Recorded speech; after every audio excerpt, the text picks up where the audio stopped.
I've lost the books. I don't know where they are. Friends, welcome back to the channel. Sarah from Ink and Hue Colouring here. Today's guided colour along will be in Meine Reise Durch Afrika by Rita Berman. And we are going to colour the crocodile page. I'm very much looking forward to this. Now, if you were with me for our colour along in Nightfall by Maria Trolle, this was last month, we did an exercise for the colouring page based on value, and we coloured this butterfly wreath here as a result of said exercise. So we're going to do something very similar today, and I'm going to talk you through all of this as we go. Now I'm just going to pop this to the side for the minute. I've got all my pencils here in front of me. Let me show you. So we've got an assortment here, an assortment of rainbow colors, and I've got them separated into dark values, mid values. Arguably some of these could go, you know, into dark or to light, but I've just loosely grouped some into mid values and light values. So what I'm going to do today is not necessarily focus on the color combination as such, but we're going to focus on the value and work our way from the darkest pencils to the lightest pencils. And hopefully we can end up with some very interesting color mixing and color choices. So going back to our coloring page, I still want to maintain blocks of color. So I still want to have a green crocodile, blue water, and sandy colors for the buildings as well, and a night sky, but we're going to have a lot of color in that. And so hopefully we can end up with some very, interesting color mixes like I was saying earlier. And if you're not familiar with the concept of value when it comes to color choice and artwork, so value is pretty much just the level of how dark or light something is. And to have a piece of artwork that's very in-depth and has a lot of contrast, you do need to have a wide variance of dark value and light value pencils, because the higher the contrast, the more impact it's going to have. And coloring by value as well does allow us just to think outside the box a little bit. It does help us to apply random colors everywhere and a little bit more of a Rita Berman colorful style. So for example, on the front here, so this is kind of something that we can work towards. So yes, let's get started. I think what I'm going to do, like I said, is just start from my darkest colors, work my way up. I'm not going to use all of these. I will choose as I go. So I like to have a wider selection and then just narrow it down. So I think what we're going to do, let's just start from the very left, and the most left pencil that I've got is a dark indigo in the Polychromos. So we're going to start with that. And I'm thinking this will go really well on the night sky. And I'm going to put it in other areas as well, so it's not just for the sky. So let's start with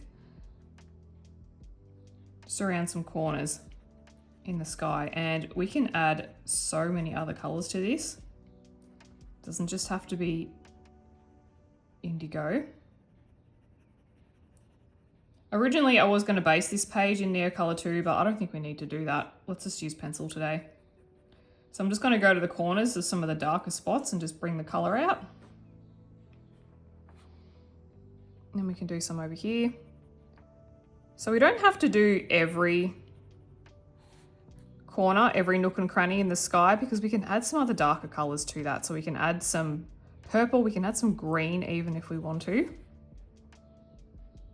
And might leave this strip here for maybe some gold.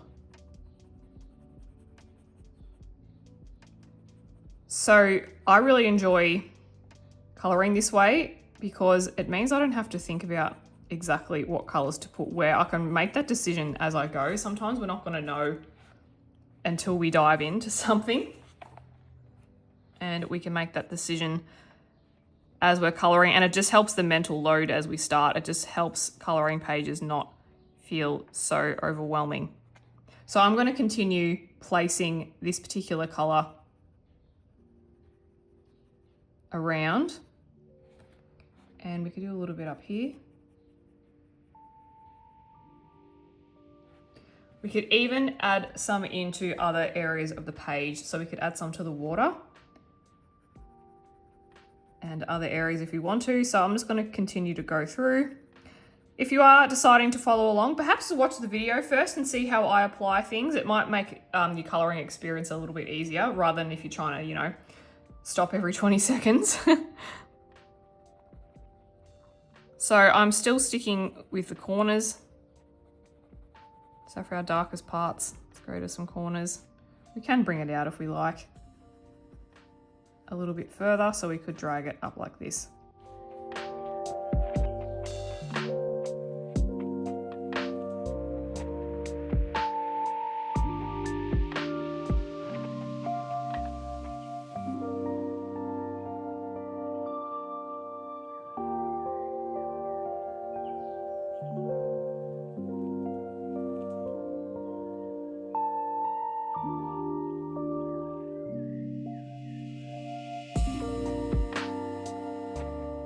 Okay, so I finished placing this colour. So I've put some on the flowers, a little bit on the crocodile for some shadow, more in the water and up in the sky. So now I'm going to move on to my next colour.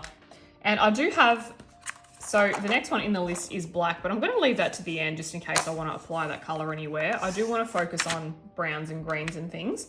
The next one that we've got is chocolate from the Derwent Drawing. And I'm going to focus this colour primarily on the buildings and the palm tree here. We could do a little bit on the fish if we wanted to as well. So if we go with our palm tree,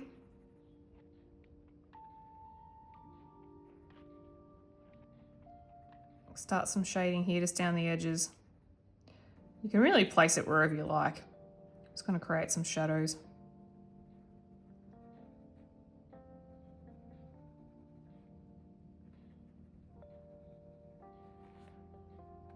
If we go to our building as well, we can go to our darkest spot, and I'm just going to fill in some of the shadows of the building. So where different portions of it overlap. And I'd say for all of this, I am going with a medium to light pressure. So I'd probably start medium and then taper off to light, because I do plan on layering a lot of color together. And we can also put it on some of the brickwork as well. So kind of like the indigo blue we've just done, I'm not going to put it on every aspect. It's just going to be on some so that I've got room. I can always come back and add it later if I feel like I've got some gaps.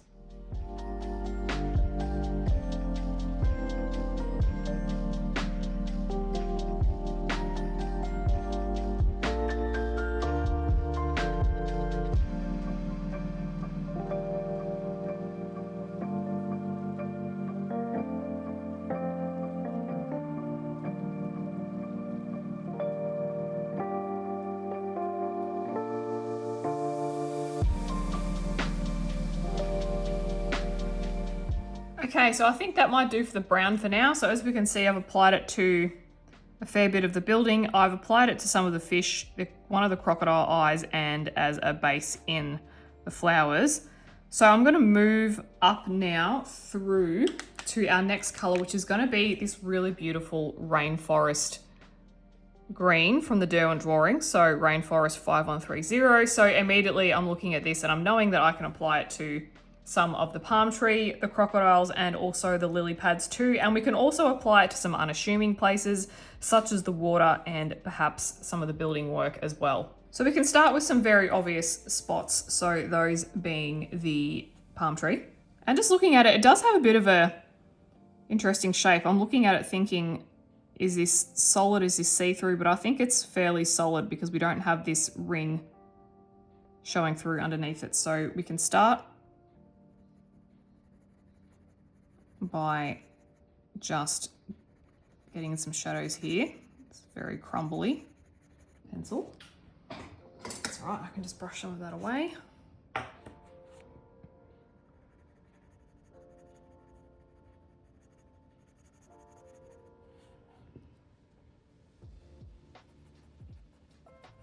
And we can leave a gap for some other color. How about that?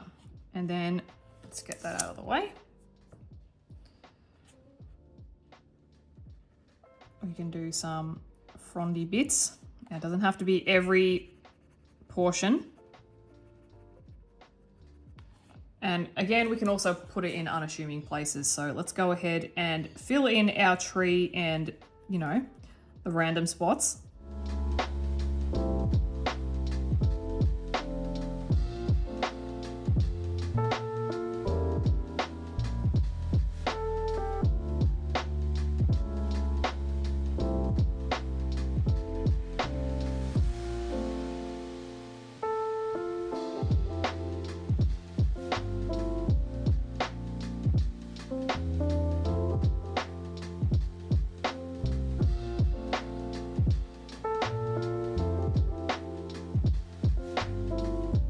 Okay, so there is all of our green work. So as we can see, I've done a lot of work on the crocodile, some of the building work as well, the lily pads, and even some of the water droplets too. Now, just by looking at this, and I should have mentioned at the start that this can look very funky until like the last, say, quarter of the coloring page. It's because we're just laying the foundations, and sometimes we just get so used to seeing a clear picture at the very start. It can be hard to trust the process for a coloring page that, you know, might not reveal itself until we go along.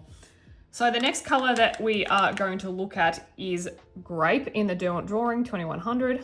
And you may be wondering, okay, like you've chosen a lot of Derwent Drawing here. I've chosen them because they have an excellent, really deep, dark color range, and I really enjoy the effects that we can get with layering these.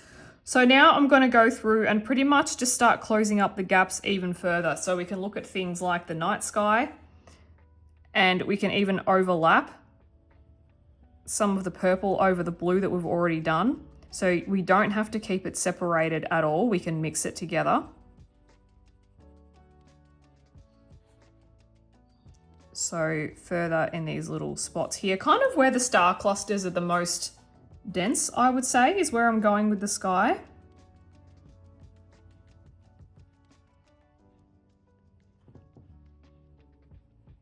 And we can always go back and grab other colors. Like I said, if we feel like we have not filled up enough, if we've kind of been a little bit too cautious at the start, that can happen.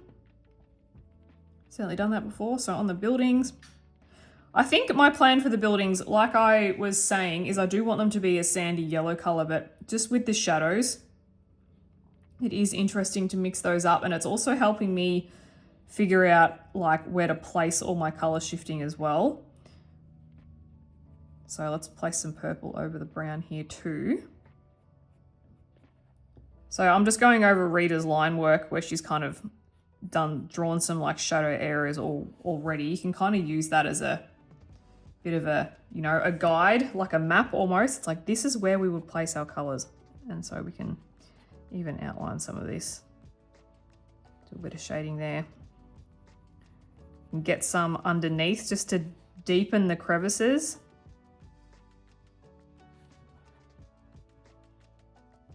Covering up more of these spots. With these windows, we can go through and maybe, so like the ones that, you know, are blank, we can potentially add some yellow to them or something. We'll see how we go as we move along.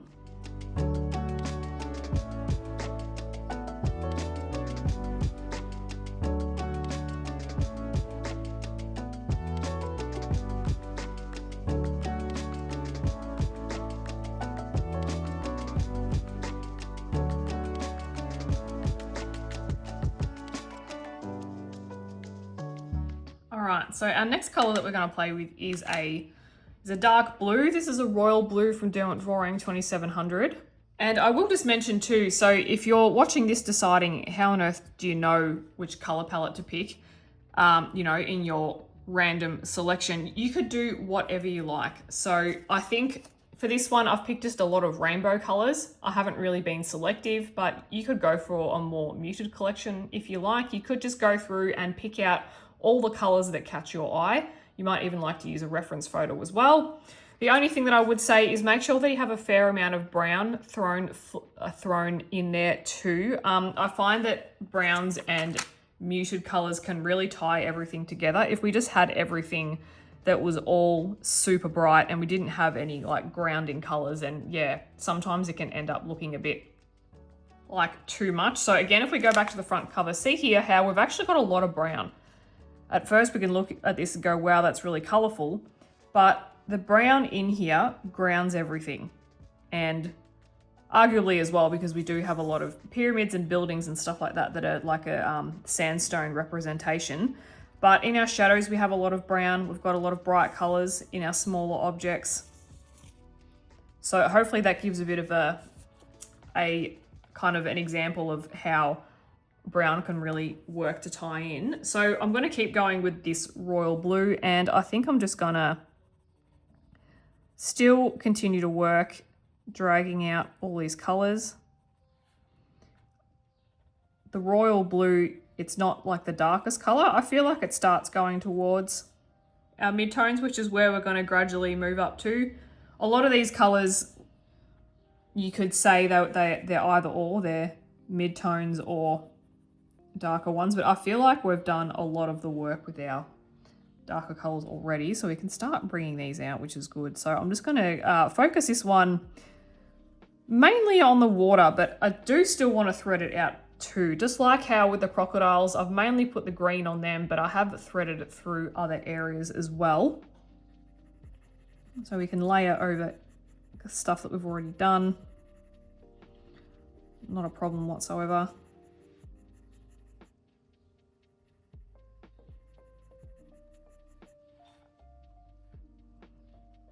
Over the indigo into some shadows and just drag it out. And for a lot of it, I'm going to follow the water lines as well, just like that.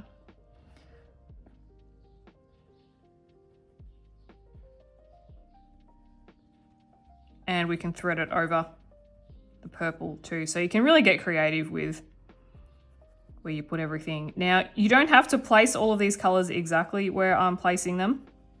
You certainly don't have to do that. You might not even have all the pencils that I have. And if you don't worry about it. Just try and grab the closest color that you can visually match to what I'm using, or you can see if you can do a quick search online. I'll leave all of my colors in the description so you can do a search if you want to on those. But yeah, even if you're just here to grab the concept and then you can apply it to your own coloring pages. Maybe you don't like coloring crocodiles. Maybe you don't have this book. So yeah, there are so many ways that you could approach this.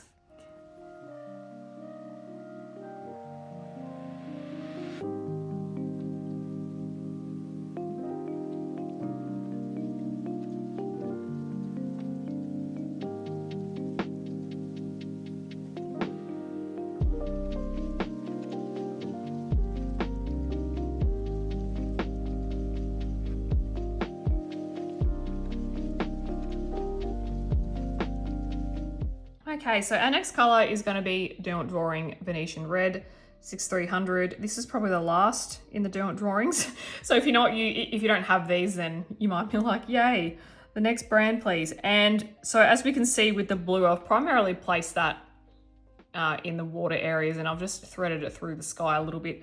Very minimal amount on the building and over here on the flowers as well. So with the Venetian Red, I think I'm going to mainly focus this around the fish and on the buildings as well, because I do want the fish to be very colourful, but I want to thread a lot of orange through, and I think this colour will go well with that. And then, yeah, a lot on the buildings too. Again, we can focus those yellows into. So depending on what you're colouring, you can be extremely random with certain elements, and then you can have a bit of a plan with other ones if you want. And as I go, the more I'm colouring, the more I'm seeing like what the possibilities are. And it's just really nice, to be honest, not to have to figure out everything before I start, which is good.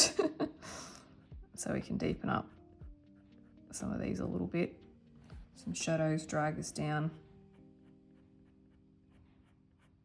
And I really do just enjoy seeing the page evolve over time as well. And the good thing is that if you've put colour on an area and you're like, I don't know if I like that, you can just cover it up. Like, it'll show through a little bit, but not heaps. And then we can add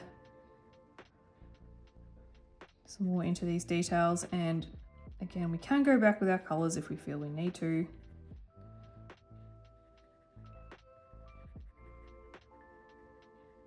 And we can fill in some of these. I'll probably fill in more brickwork, and we'll do the edges of the lily pads as well in a bit of brown and more of the buildings. I'm still just focusing on primarily the shading at this point.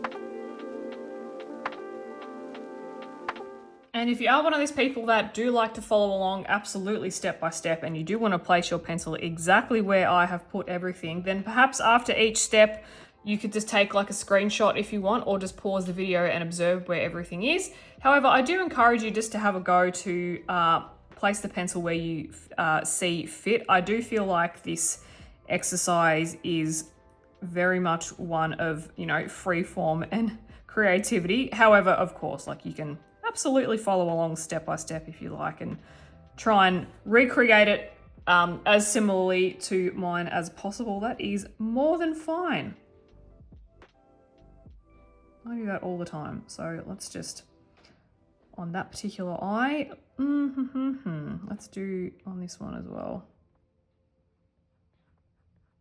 Like that. Okay. I would say that that's it for my quote unquote darkest colors. However, the next few colors that I'm looking at could arguably be very deep colors as well. So the next one on my little list is Iris OP443 from Holbein. This is quite a regular purple. It's a type of color purple that you would find in every set. So just find like a dark purple, or yeah, like a very violet color. And I think I'm going to start with some flowers. And again, we can see that everything's looking a bit hosh posh at the minute. It does look like a bit of a riot of color, but it does come together. Once we start adding our brighter colors, it comes together beautifully. And I really just enjoy the process of being very fluid with where I'm placing all of my colors. So I'm going to focus the purples pretty much where the blue is, because blue and purple go really well together because they're very close to each other on the color wheel. So we can neighbor those together, and we can put it in with the brown as well if we want to. And we could even put a little bit in with the green, kind of like I've done up here. You can put purple with green, you can. It can make some very interesting colors. It can, when you layer them with each other, they can neutralize a little bit and create some very interesting shadows, so you absolutely can. But for this exercise, I'm going to focus the purple on, yeah, like the night sky and the water as well, and these flowers that I'm coloring in as well.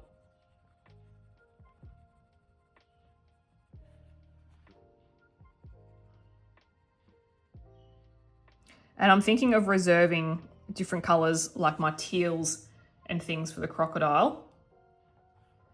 And we can even go through and mix this particular purple with the royal blue. It looks really nice. They layer together really nice to almost create like a new color, which is, yeah, which is the whole reason of why I do this. Is for me, it's just massive creative dopamine. And I always just love seeing what I get. I'm not concerned at all about getting, you know, like the wrong color. I'm not worried about that. I really enjoy just laying color down and seeing what we get, playing a little bit of coloring roulette, coloring bingo, if you will, I suppose. And I think for a style like Rita Berman, it really does suit. And, you know, when I grow up, I'd love to color like Rita. That would be fun. But of course, having my own style, hey, like, yeah, I don't want to be a carbon copy of someone else. I want people to be able to look at my work and go, oh, that's Sarah, not, oh, who is that? Is that Rita? Like,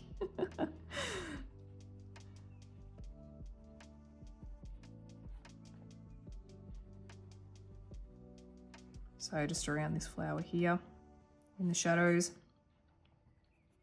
Just going around the edge of the petals, and you kind of see each flower is different where I've put the shading. This flower, the shading starts from the middle.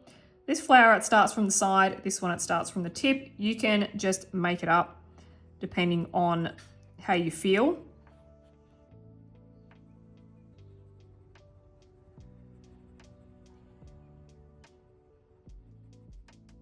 And we can reserve the back petals for other purple, I think. And let's work on the water and the sky. And like I said, I'm just going to follow on with where I've already placed my blue and purples, and I'm just going to continue that outwards. I'm happy to overlap some greens on occasion. That is absolutely fine. But I'm just going to work on what I've already done.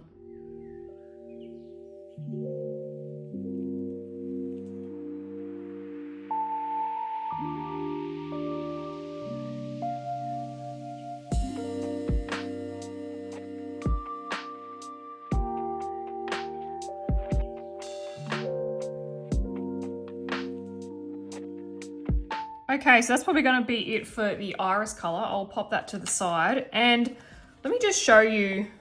So on the building here, so I've added it over the brown, and we can create new colors, and I've added it over the green as well.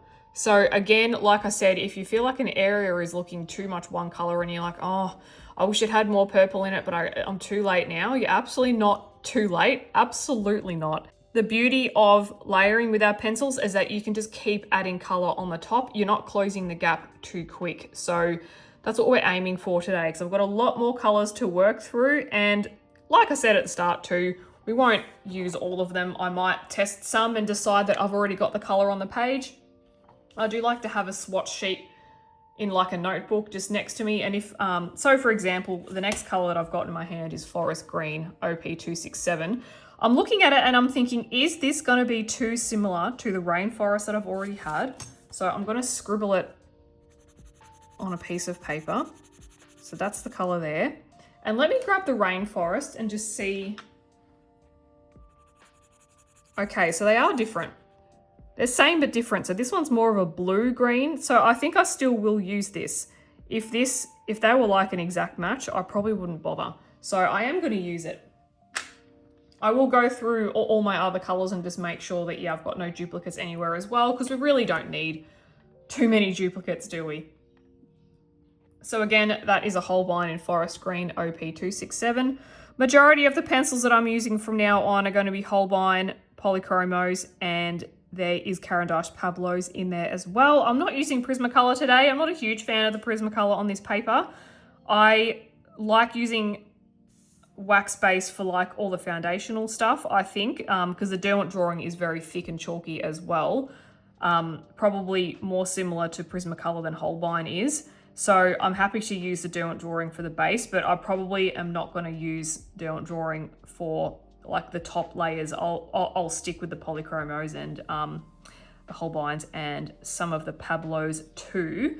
So let's continue with our green, and I'm going to focus this green primarily on the crocodile because he needs a whole lot more color. Potentially some of the lily pads and the palm tree. I think I've got enough green in the building work, and I think I've got enough in the water as well. So we can omit that for now. So I'm just going to go over the same areas and drag this out a little bit. Even though I have swatched it, if I start to feel like this is too similar, then I'll just simply stop using it. But it is a little bit, as I'm kind of still using a light pressure, it is quite the same, but that's all right. Let's just continue to use it. I'll drag it out a little bit. It might behave differently with other colors, so it might serve a purpose. So I will continue to use it. And I'm just going to work on the crocodile, get some more areas colored. I haven't really changed pressure at all. I'm still, so in these darker corners here, I'd say a medium pressure, and then I'm tapering off. So you can see there's a difference in the color here. And then when we get to some of the detail work, like the little circles around the crocodiles, I'm pressing hard there. And no, this is different. It didn't look different on the tail, but it looks different on his little body. It's definitely more of a blue-green color, but hey, that's all good.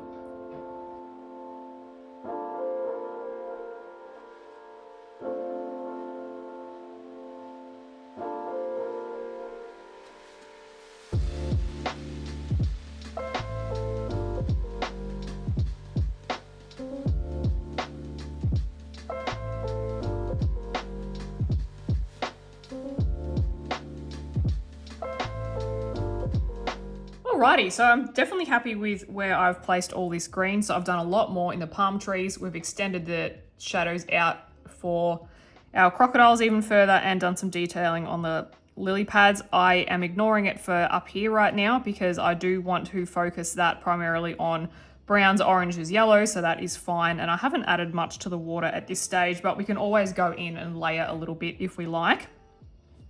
Our next color that we're going to go with is going to be Cerulean Blue OP335 from Holbein. Now, this color is primarily going to be the water color. I might throw a tiny bit in the sky, but not a lot. I kind of want to focus that on more maybe teals and purpley blues, whereas this is a very like a blue. So let's focus this on the water. We can certainly bring it out in other areas because, you know, we have no rules here. There's no, this color is only allocated to this. It is, you know, across everywhere.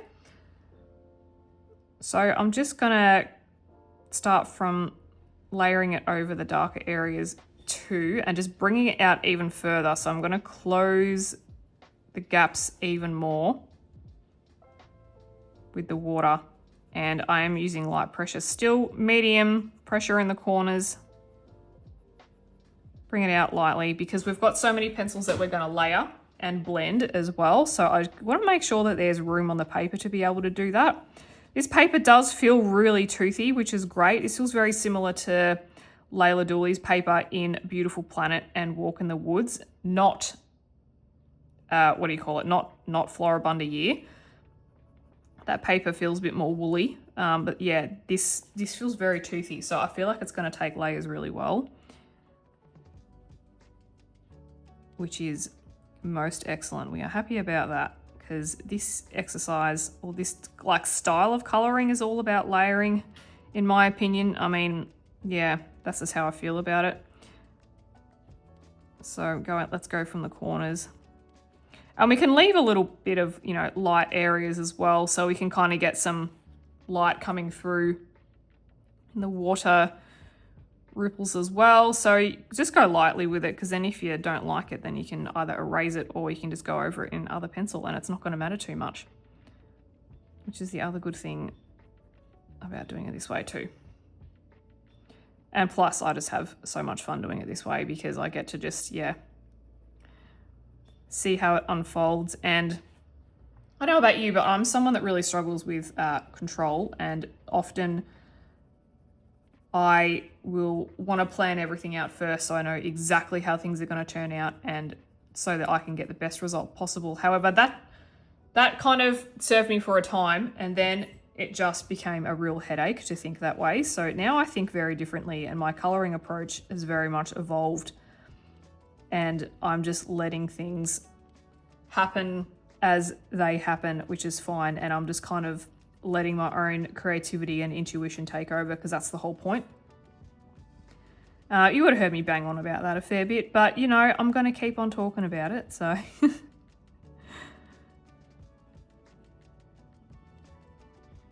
So this is your little cue, and for myself as well. Let's release ourselves from the bonds of control and let's just let the creative freedom flow. And that is going to look different for everyone too. It's not going to be the same.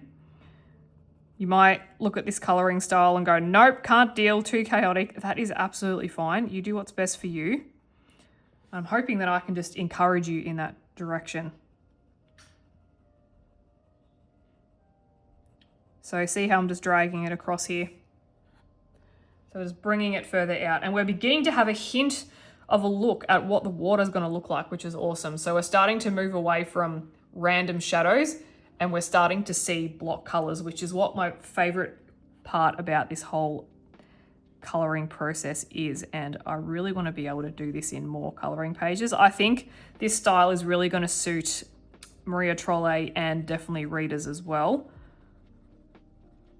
And I'm hoping to be able to bring it out into most of my coloring pages, because I think this is the way that I like to color, to be honest.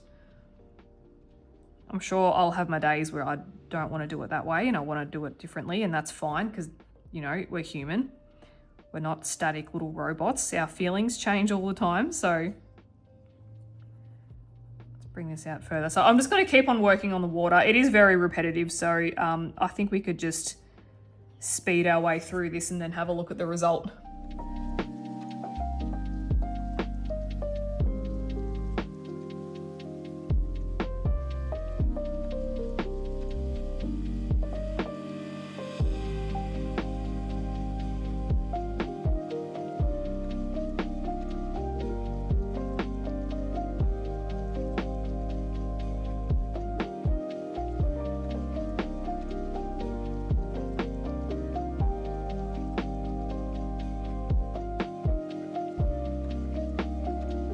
right, so I have gone through and added all of it to the water, all of this pencil, and I have also just tweaked some of the sky. I've just kind of put a light layer over some of the white areas, pretty much just to make a foundation for the next colors that I definitely do want to have.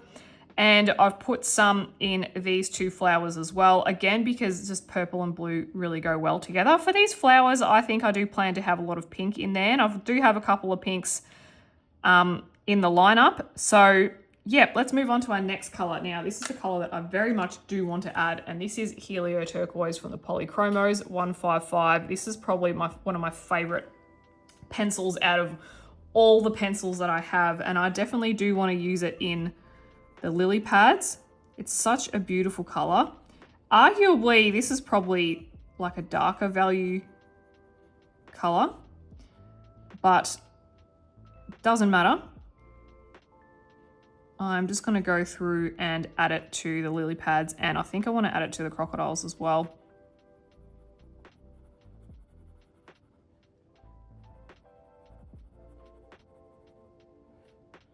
And I am just looking at my set, and another thing that I think is good about this is we can always go back and add colors. So I'm just now thinking of a color that I would like to add. I think I'd like to add like a phthalo green, if that's how you say it, phthalo or phthalo. I would like to add, yeah, it's like a very bright turquoisey green looking green. I think I would like to add that because I don't have it in my list in front of me, so I can easily go and grab that. I do have like a very light version of it in this aqua color here, but I would like something a little bit darker, so I can go and grab that. No problems there, but let's just continue with this pencil because this is going to help with just more color and more tone. This is a very turquoise, you'd probably say is a very cool green. And I think it's good to sometimes use cooler colors for shadows because I do have a lot of brighter greens that we're going to use just to make this crocodile stand out a little bit from the water. So we'll just continue with this color. I'm mainly going to use it on the crocodiles, I keep calling it a pine tree, it's a palm tree. On the palm tree and in the sky as well. I don't think I need it for the buildings at this stage, but I can always add it in if I want to. And what I was going to say too is the good thing about colouring like this, if you want to give it a crack, is you don't need to have a huge set. You could even just try, if you have a 12 set of Prismacolor, you could try it that way, because if you layer all your pencils, you can actually create new colours. So you absolutely don't need to have a huge set for this. And you absolutely don't need to have an expensive one either. So you can just use whatever pencils you have and you can try this technique, and mainly just focus on putting the darker colours down first. Try some lighter colours last and put your midtones in the middle. So yeah, super fun little exercise. And I feel like it's just, yeah, this style is just very inclusive. We can really just incorporate any set that we like. We don't need to have 50 shades of green. Looking at this, I think I've got like 1, 2, 3, 4, 5. And then some turquoises, but I don't even need that. We could absolutely have less. I'm just using more because I like to, but you could absolutely only use 1 or 2, and we can just use other colors to change their colors too, which is the good thing about this, is just we're using the existing colors that we have to create new colors.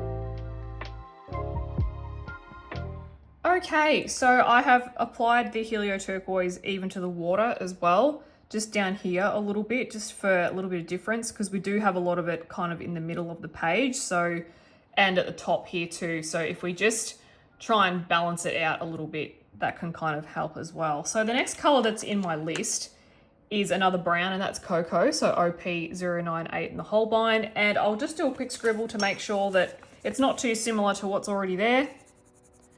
That looks significantly lighter to me than them. So we'll go ahead and add this. And I think we'll mainly focus this on the buildings, again, just paving the way for all the beautiful oranges and yellows that we're going to have in here too. So we don't need too much. We can just go for a light pressure. We can focus on this wall thing as well. I think this is a wall. It takes me a little while to figure out what's what. I thought that was a pineapple at first, but it's his little leg. How funny. So I'm just going to go through on the brown bits that are already there and just keep building on it. So start where the shadows are. Bring it further outward. We can always add some pink in with this brown. That would look nice. We could do that eventually, make that decision later.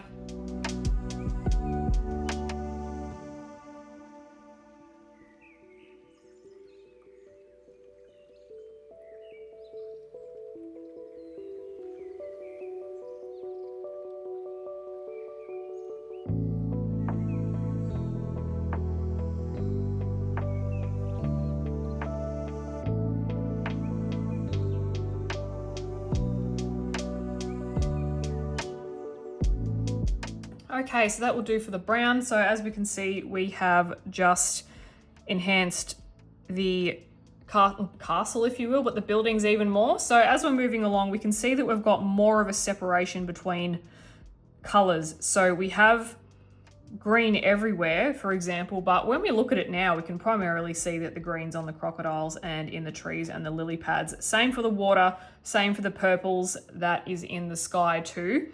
So it's everywhere, but it's also organized, which is something that we can learn to establish as we color and as we go. Now, just looking through our next collection and kind of like what's coming up in the list, we've got some very bright colors coming up, which is awesome. So now we're going to start to build on our color and it's really going to start to take shape. And I'm very excited for that.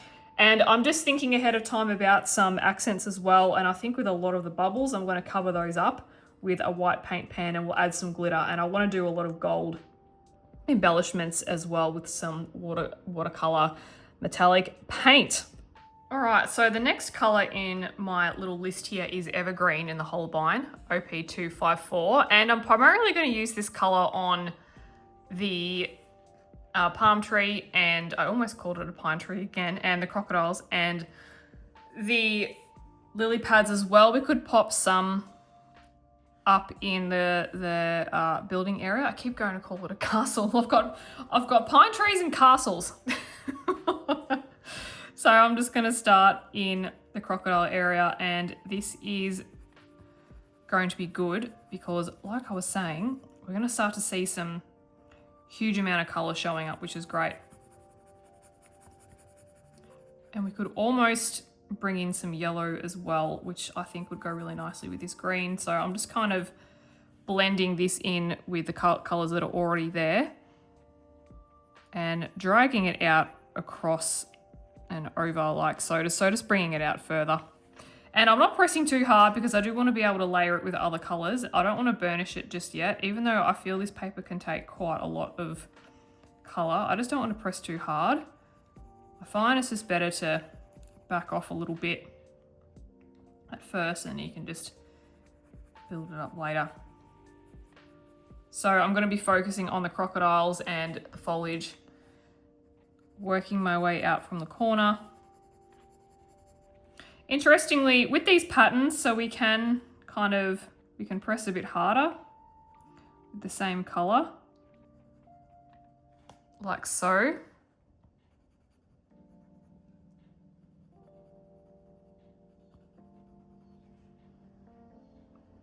And then we can just use it lightly to go over. So we've got like different types of pressures with the one pencil.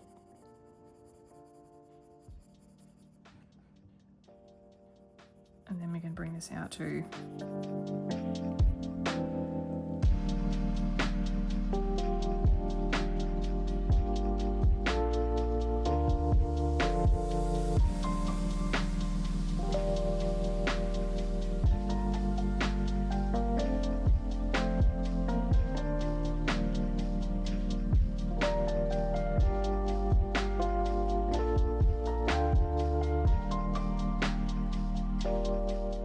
So one thing that I will mention as I'm finishing the palm tree here is with this, the colors that we've been adding here, I'm flicking the color like so. And it's just kind of being able to create this almost like a bit of a textured, like palm fronds almost. And we can just curl a bit out like that. So we are coming together. We have some color. Now, I actually would like to add some of this green to the, what are these called again? Buildings. I keep wanting to say castle. And we can just blend the orange and the yellow with this. It'll look good. I think it'll look interesting. We could almost add a little bit up here if we wanted to, just a smattering, like so. We could add a little bit to the building down here. I kind of like not just having the one color focused on a particular area. We can even add some to the water as well. We can go ahead and just add a little bit, because this is quite green looking, isn't it? So we don't have to go too crazy with it. We could just add a little bit down here. Right down here as well. Here.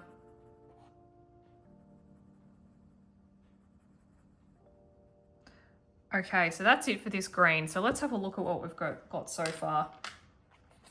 How the crocodiles are looking.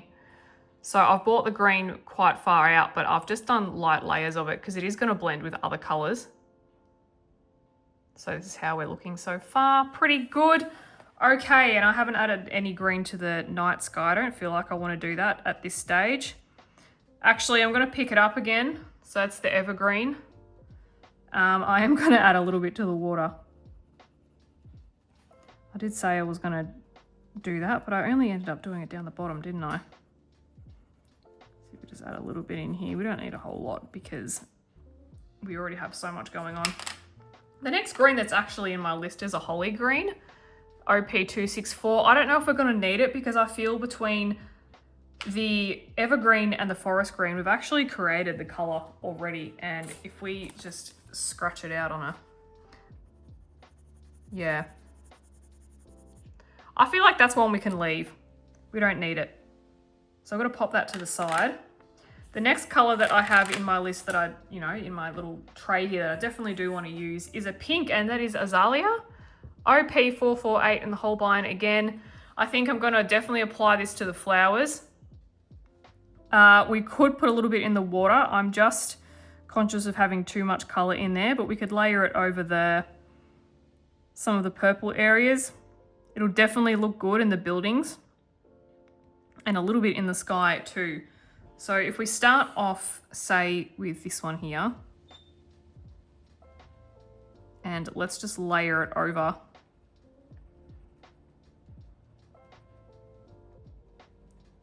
some of the purple that we've already got here.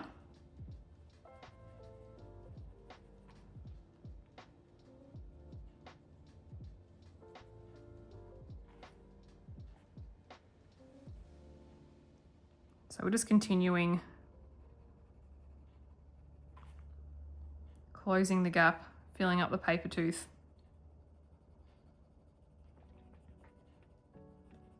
And we're going to put the color just where we think a pop of pink is needed.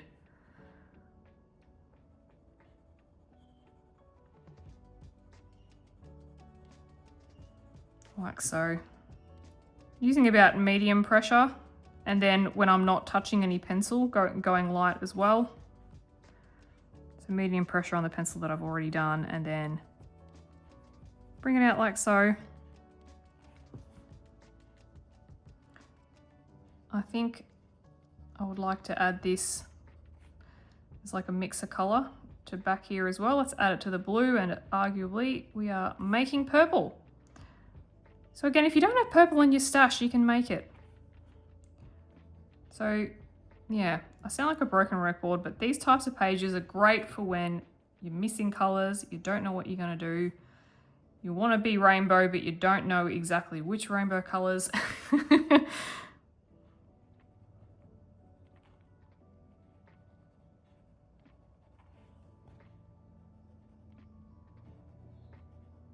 I don't think I have any reds in my set. Oh, I've got like there's a dusty color that we could add.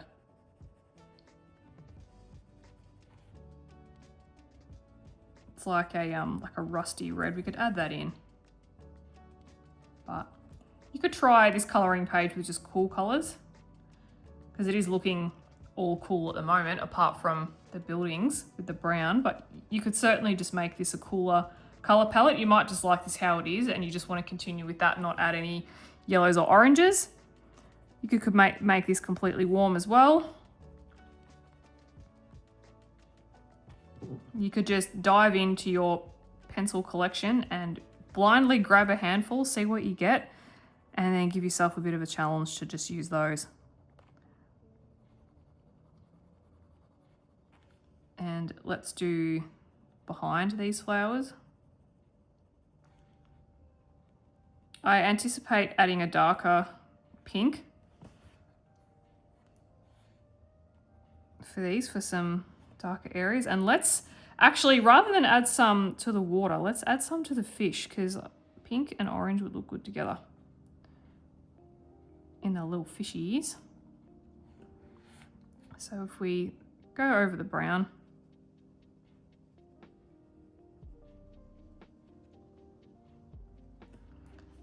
and we can just add little bits.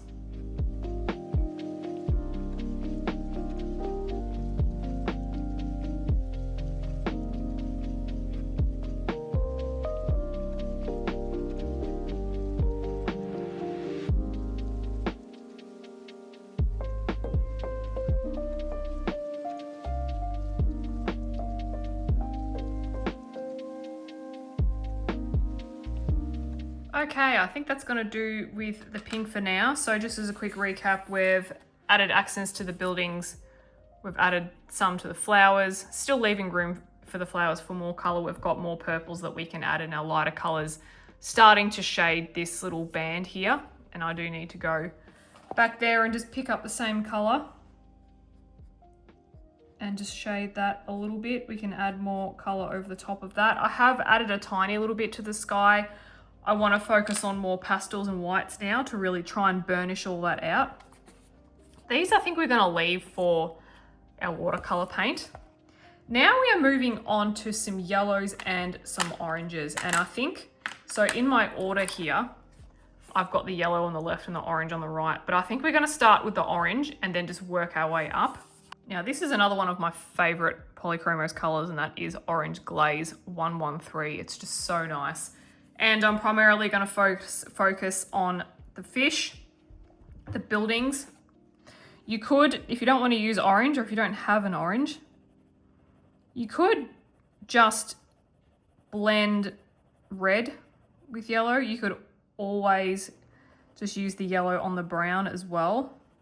I'm just using it because I really like this color. And I think for this roof here, I don't want to have that aqua, very deep aqua color. So I'm just going to leave it for now. So if it looks a bit out of place, you know why.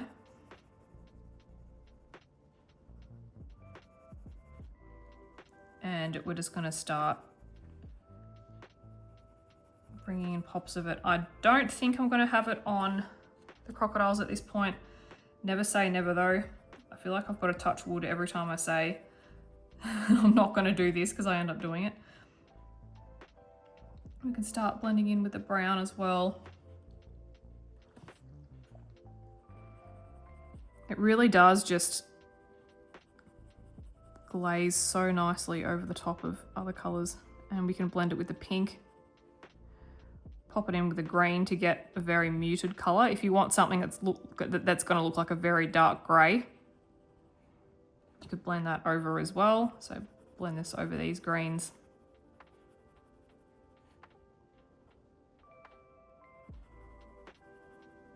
Blend it in with some pink.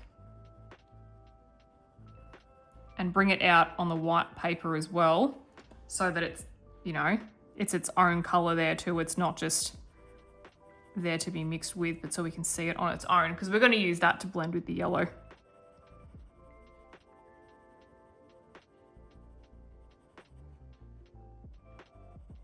doesn't have to be over all the brown areas, just You could go maybe half, or maybe if there's some areas where you feel like you haven't got enough shadow and you want to add more, now's your chance to do that, because the yellows are probably not dark enough for that. And if we want some variance, we can even bring a little bit out with the flowers, like so, with some of the petals. You can really just play around where we place it, but I think for now, just placing it with warm colors is probably the direction that I want to go in.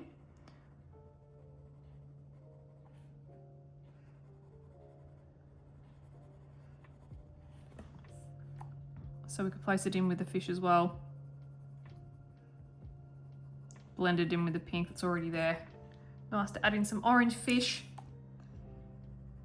We could add it into our bricks, so we'll establish kind of like so. You can just add more shading, and I'm probably saying like so a lot. Sorry. It's not until I've like said it 20 times sometimes that my brain's like, hey, you've actually said that heaps, so do you want to like not do that?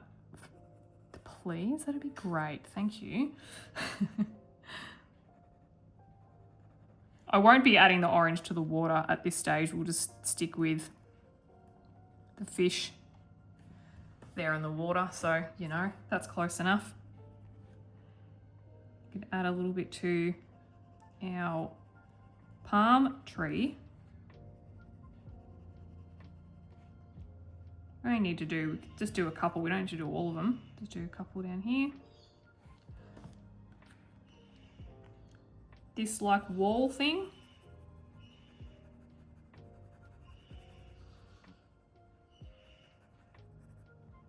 Starting to get a really good bit of colour now. It's making me very excited. This makes me want to go on a Rita Berman bender for the rest of my life, but no, we're not doing that. We are sophisticated, well-rounded people that like all artists. We love all illustrators. I knew this was going to happen too. I'm like, yeah, it's coming.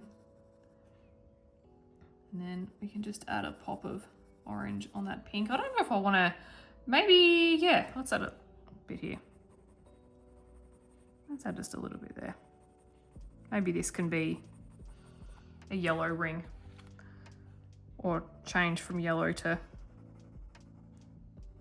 change from pink to yellow. We'll see where we end up with it.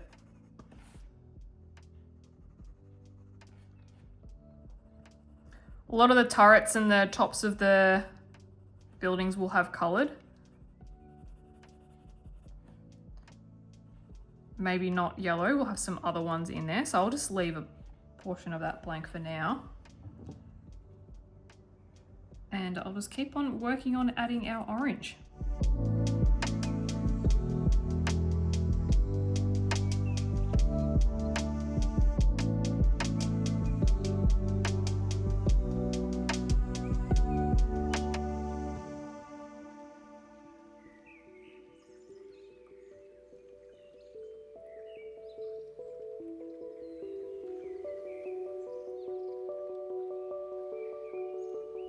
Okay, so there is the orange. I'm pretty happy with all that. Next, I'm going to move toward yellow. So this is sunflower. This is a very deep yellow in Holbein, OP143.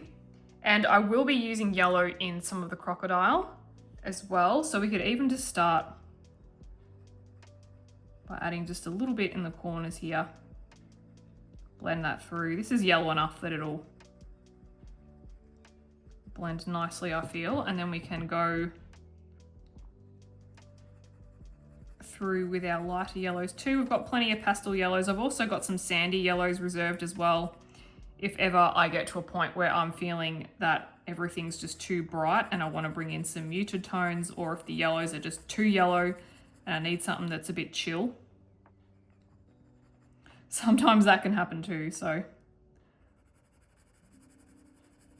drag a bit through the tail. I'm not going over all the green areas, I'm just going to do a little bit. Gonna Just a little section's all that's needed. Otherwise, I feel if we do too much, we can probably lose its effect a little bit. So we can blend in a little bit down here. Let's leave some space still. We're not finished with adding colour.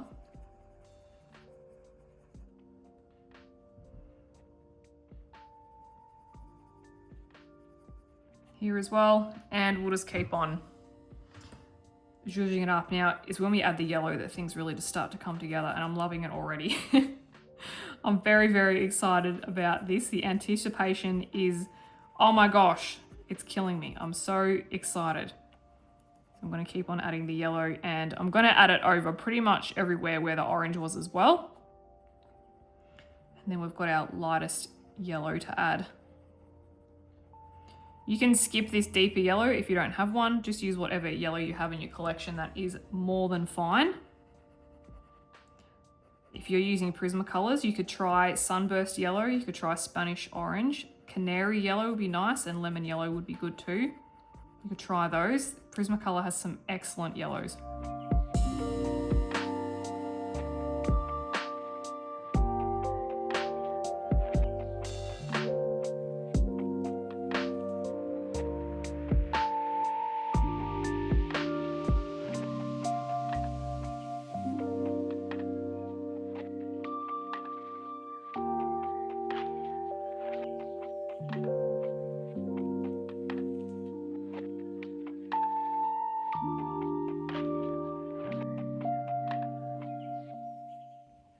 All right, guys, now we are popping. I love it, looking so good. I have just noticed though, there's this section here where these columns are like in front. This is actually a continuation of that. So I need to make this pink, and I need to get some brown under here because that's kind of the base of this building. So I'm gonna go back with my azalea and add that.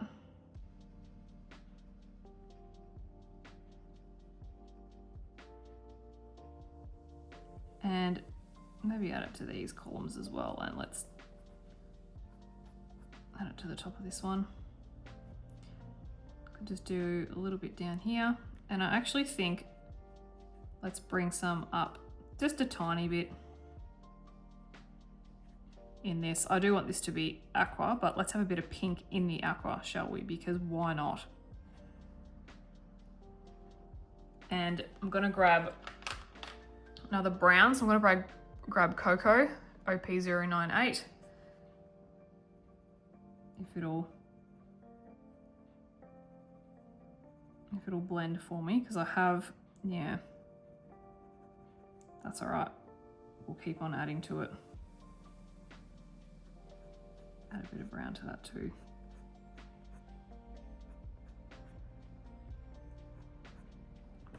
Okay, we are looking good. So I've also added a bit of yellow to the flower centers as well. So we can go ahead with our lightest yellow now. And I think I do want to add some sandy yellow in as well.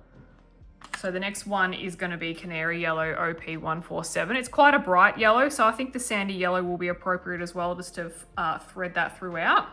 And so we're just going to continue closing up the gaps. I'm not going to completely cover everything. It's just going to be sections. There will probably be more of the sunflower that we just used than this one.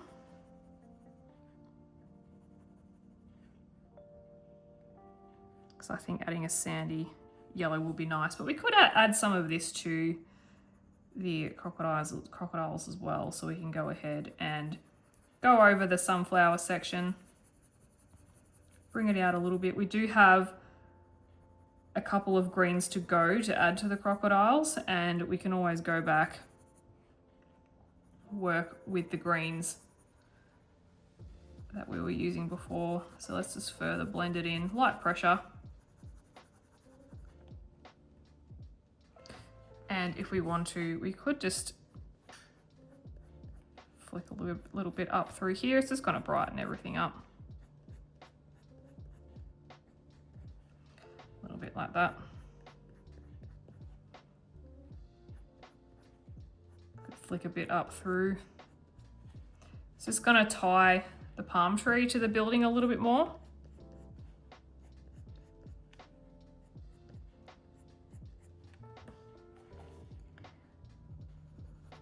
And we can thread a bit through here too.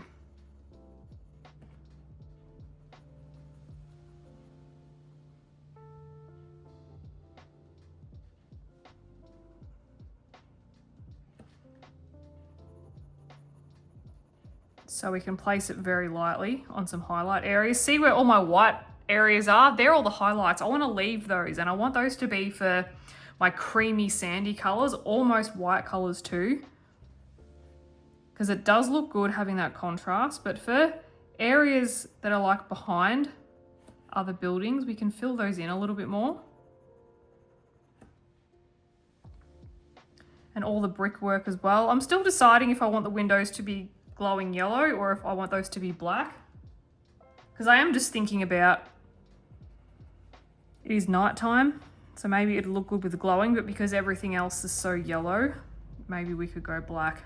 It might look more striking against all the colors maybe. And I'm thinking of, see these like little indents in the windows? We might go ahead with a darker pencil and make those darker as well. A bit more yellow. Thread it through the green, really lime it up a little bit.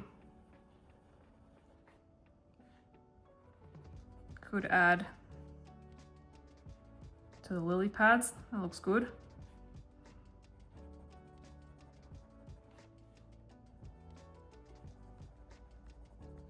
Really just going through and adding warm colors. We could do some to the water base. I don't know if I'd do it through here because I do like the difference between it. It's like this is the yellow part and then we've got yellow spotted through. If I had yellow everywhere, then it might lose its effect, potentially. We could always try it. So we're just going to keep on going.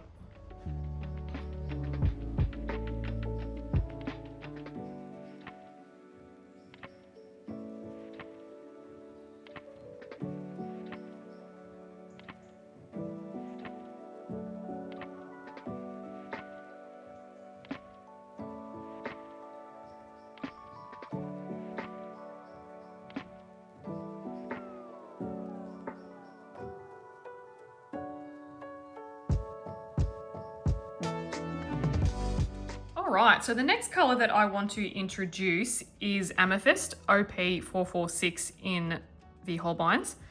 And I think mainly I'm interested in placing them on these flowers here. So I'm just going to work on the purple areas that are already there. So around the flowers here.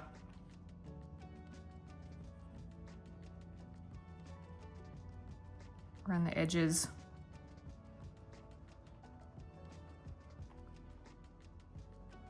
Deepening up these colours a little bit.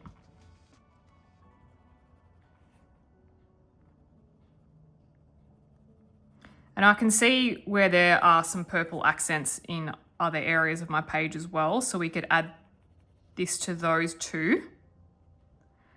And I'm almost wondering if these things over here, maybe we could have some of them coloured pencil and some of them the gold metallic as I was talking about earlier. So we could always have a look at mixing that together. And then we can just deepen up over here as well.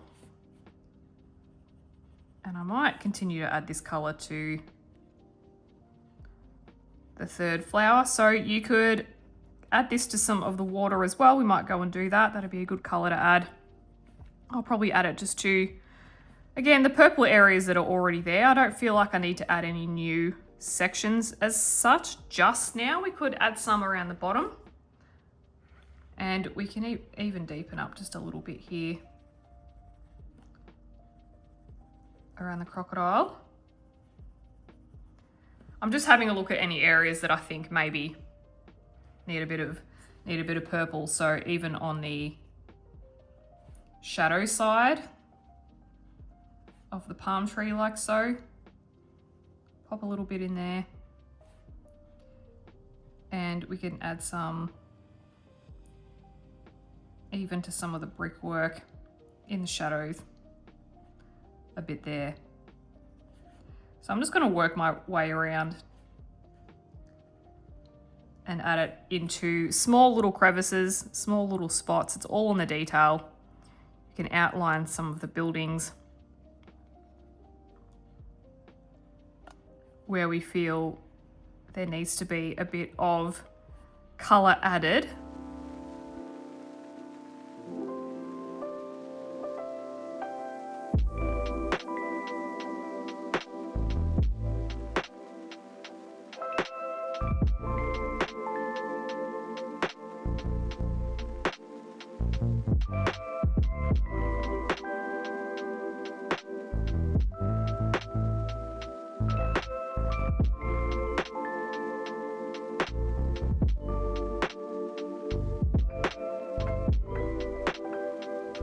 Okay, so that's it for that color. So I've just gone through and added more on the buildings and building up these flowers as well. I've also put it in with the brown on the edges of these lily pads and just accentuated this bigger crocodile just a little bit. Now I think I'm going to go in with another type of red color, and that is the Caran Pablo. So I'm using Indian red.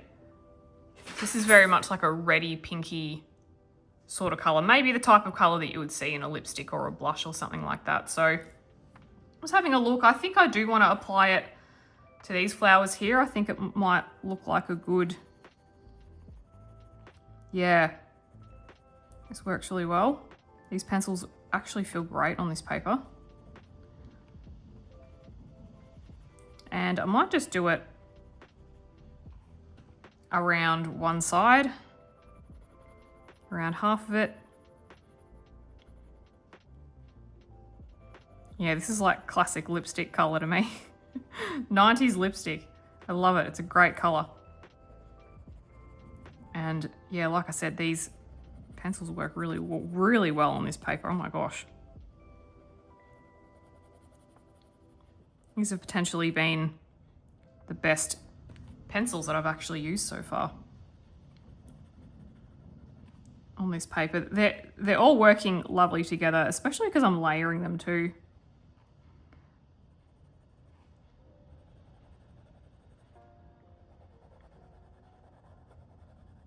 And I find this warm color really accentuates the oranges and the pinks that we've already got here. It's going quite nicely. Just these ones a little bit, and back here too. Let's not forget the one that's underneath. Could add this onto some of the building work. I thought I wanted this like an aqua color. Maybe I don't anymore. So we could go through with this pencil and just do some outlining. And I'll probably just continue on with adding it to some of the brickwork as well. Just building up that color, and probably use this on some of the turrets as well. I don't think we necessarily need to add it to the water. I wouldn't mind working on more blues on the water first before we go ahead and add any other type of color. And maybe we could actually look at just adding it to some of these.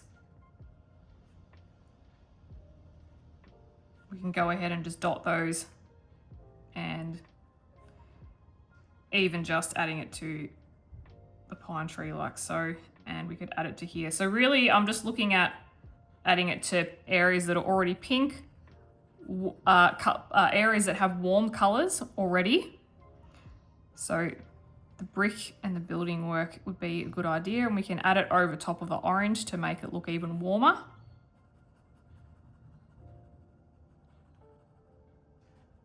And we can add it under here as well for a bit of depth. So I'm just going to go through and fill in all the areas that I've mentioned.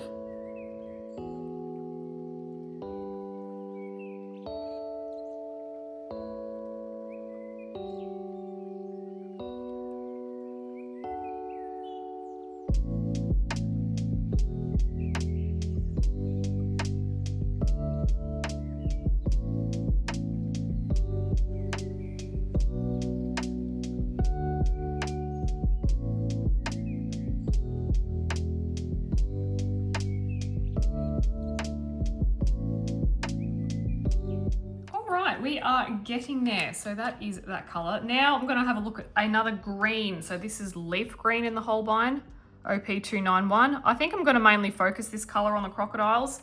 We do need to fill those in a little bit with color. So I'll just start from the edge and I'll probably use like a medium pressure. And I'm just going to work my way outwards. And my whole aim here is just to fill in the crocodile bodies a little bit more. So we've got a little bit less white space, hopefully.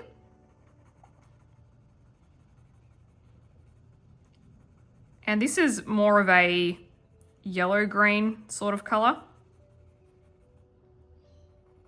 So I think because we've got green on the, we've got yellow on the crocodile. We've obviously already got green on the crocodile, but we've got yellow already. So this would work well.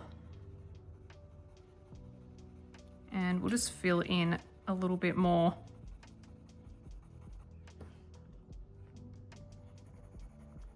Yeah, I feel like those Caran Pablos will be really good to like fill in the paper tooth when we're ready to do that.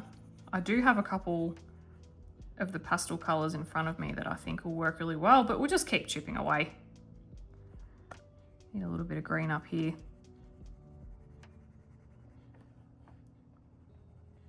On the leg, etc. So I'm not looking at completely, you know, covering all this up with full color. We'll just keep chipping away, but it's certainly adding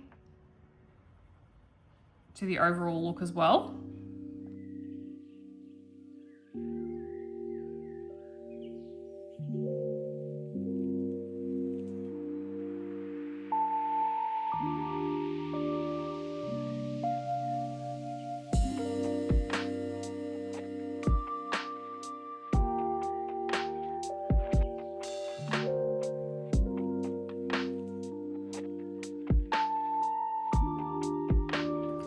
Okay, that color's done. Now I'm just looking at the water and I think I want to go for a bright blue color that I've got in front of me. So let's go with light cobalt turquoise and Polychromos.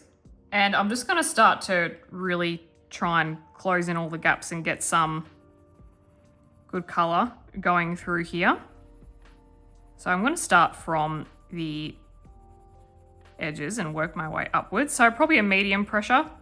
I'm going a little bit harder where there's a lot more color, because I feel like I can afford to do so, and I'm just going to work on these white areas too.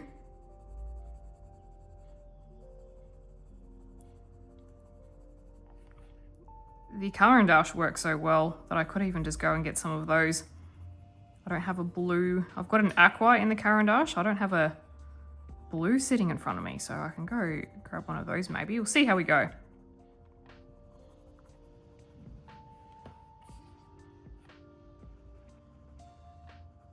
I still am going to leave some space. Some white space to add some more color if I want to. And I'm just going to go through and bridge all the gaps between all the colors that are in the water. I don't feel like I need to add it to the flowers. I think I want to add more yellow in on the flowers soon. And I'm just debating whether that's going to be a sandy yellow or that bright yellow that we've already used. So yeah, look at that. We've got some nice bright blues going on there. So I'm going to try and work that in a little bit more and see if I can just get a nice blended color in. And I'll probably have to do a few layers for that. But that's kind of, yeah, this is kind of the look I'm going for.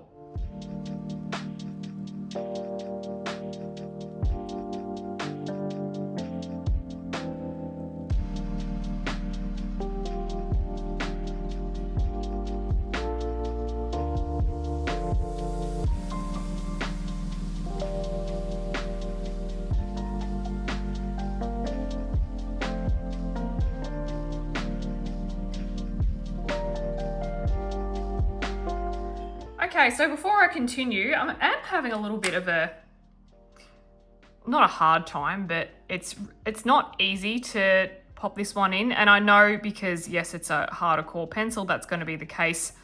But I'm going to try the turquoise blue in the Pablos, and I'm going to add that in as a replacement. And because the other one works so well, so yes, this is working good.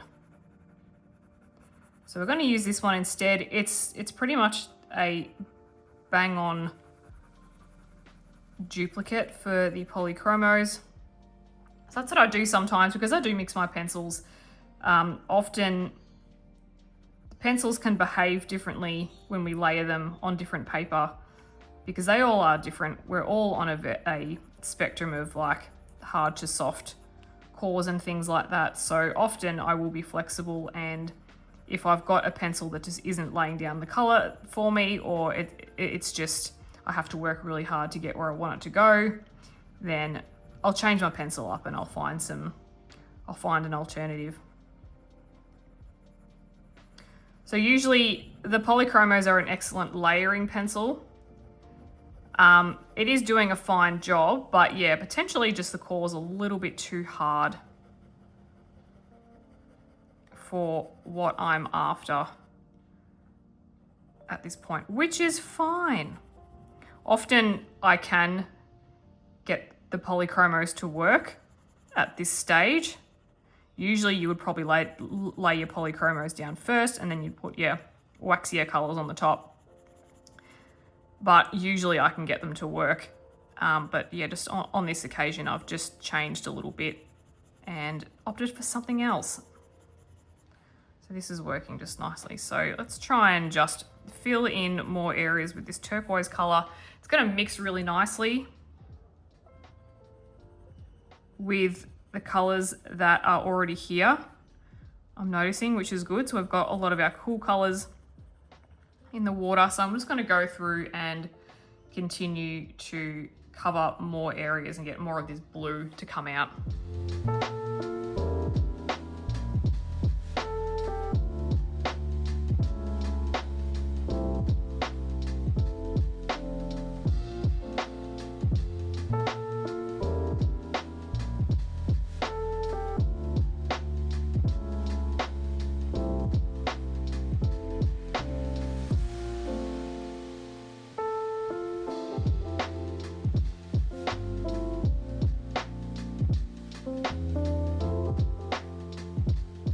Okay, I'd say that's pretty much the amount of color that I want out of this pencil on the water. I think I might try adding a little bit to some of the lily pads now. We could just mix those in with some of the colors that are already there. Could go into the shadows. Mix a little bit of blue in, maybe around just this right-hand corner here. Mix in a little bit up here, just to add a little bit of turquoise in there. And we could also add a touch of it to some areas of the sky and just mix it through with some of the colors that are already there. I do want to, we'll focus on the sky eventually. Yeah, I just want to build up some color, and I do, yeah, it does need a little bit of work. Let's get some blue up in here. I do want a little bit of blue through. We could even go through and just get some darker colors. But I think once we start layering, see how I've got like a lot of vibrancy that's happening in the water now. I think, yeah, now that we're layering and also blending all the colors together, we can get quite a vibrant result if we just keep working at it. So I'll add it to a bit of here as well.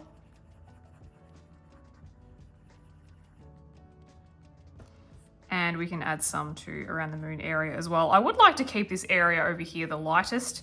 I think, you know, because it simulates a bit of a moon glow, which is nice. We like a bit of that. But of course we can bring up a little bit of this color in the sky just so it's not all focused around just the water. Dappling a little bit of color here and there in other areas is nice. Bit of that.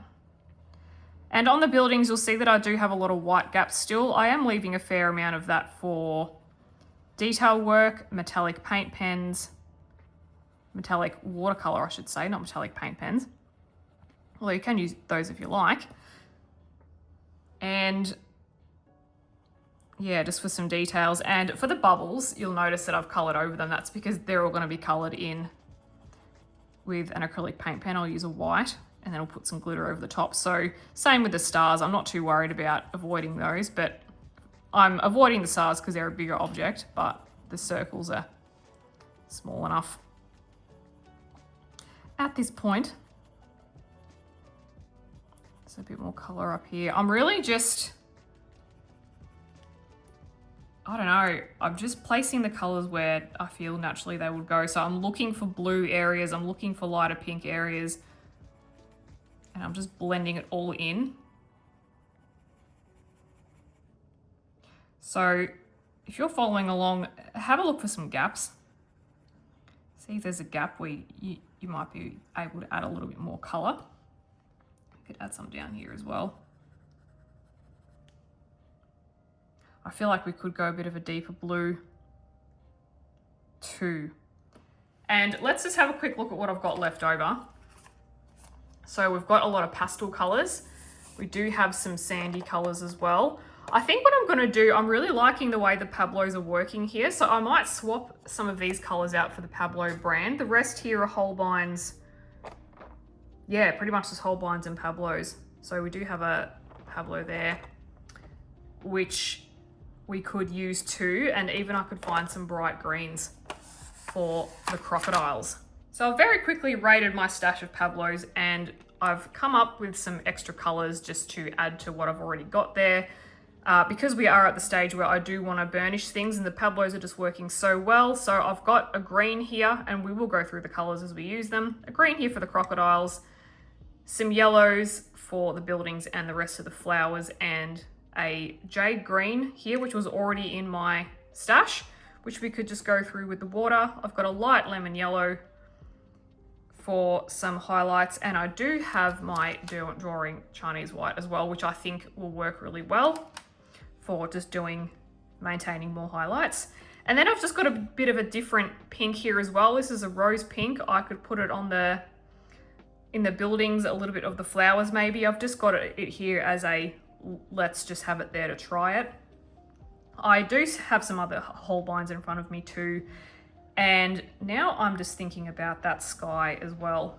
And for that, I've just got a classic indigo blue or a Prussian blue. I'll try either of those and see which one works. I think we're gonna work on these crocodiles again for a little bit. And we could also work on the lily pads a little bit more too. So let's try, this is yellow green in the Caran Pablo, so 230.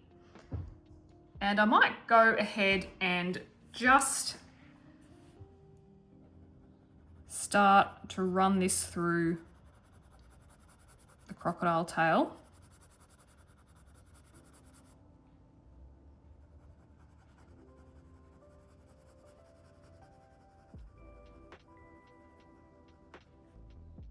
And if we, yeah, see, it's a very lime green. So it's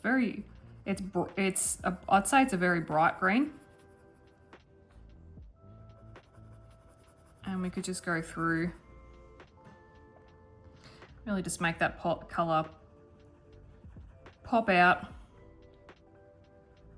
And I'll probably say I've got a harder pressure here, like not the hardest that I'd go, but hard enough that I can fill in that paper tooth, because this paper is very toothy and I'm getting to the point where I would like to fill it in. I'm not going to fill it in all the way, like I'm going to leave this area lighter for just a bit of difference, but I'm just going to go through over the darker areas, try and fill in that paper tooth and just leave a little bit of a gap in the lighter areas still. So I'll just follow that around. You can follow with whatever green you have. If you've got Prismacolor, you could use spring green.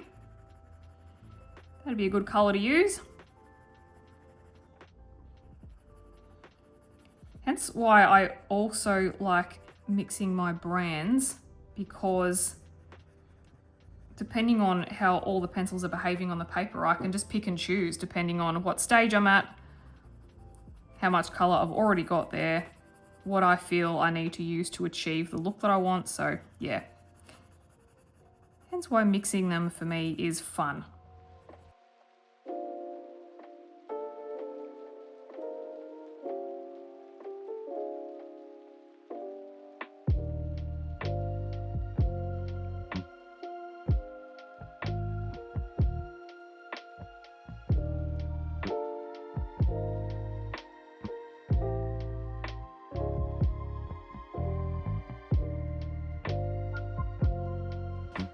Okay, so I think that's the crocodiles done for now, mostly. And I am just going to add a bit to the lily pads too. I've got some white gaps that we could fill in. And I feel like the green that I've got will work well. It's a nice bright green. Mush in nicely with the colours that we have here, like with the turquoises and whatnot. Fill in some of these.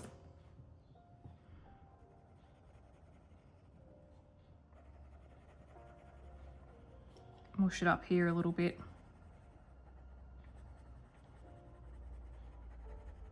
And I'm actually thinking, let's throw a bit of green here. Because remember, this is an exercise on value. It's not necessarily an exercise on color combinations and things. Even though we are, like there's obviously combinations in here, we can focus on using random colors, but just making sure that this side has a lighter color. So rather than focus on what color it is, what value is the color? So we'd have darker value on this side and a lighter value on this side. And we've really got like a brown, pink, yellow, and a green. So if we were to put this in black and white, you would actually see, and maybe I can do that at this stage.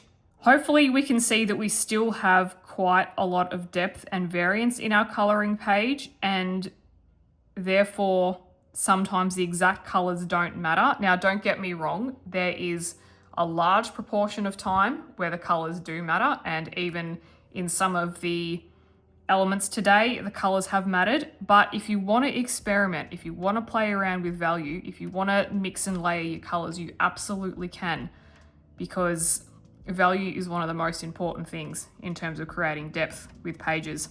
So hopefully that makes sense. I don't want to put you off. If you're not quite sure about value and this video feels a little bit too technical for you, don't worry, just keep watching videos like this and eventually it'll start to click as you watch demonstrations that are in context with the page. So I'm just going to go ahead and add a little bit to where the green spots already are. Excellent. I think I'm pretty happy with the fronds here, although we could go and just flick up a few down here. I think it's looking pretty good though. And a bit down the base. Here we go. I think I'm happy with this green for now.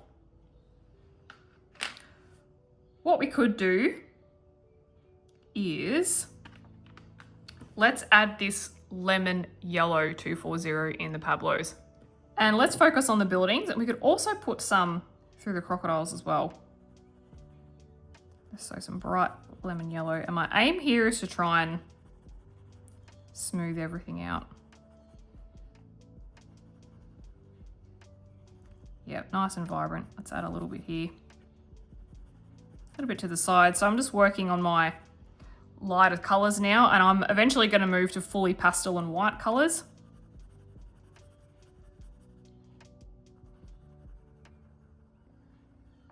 Yeah, so please don't read me wrong. I love a color combination. Absolutely do. They are a huge foundation of what we do, aren't they? They're very important.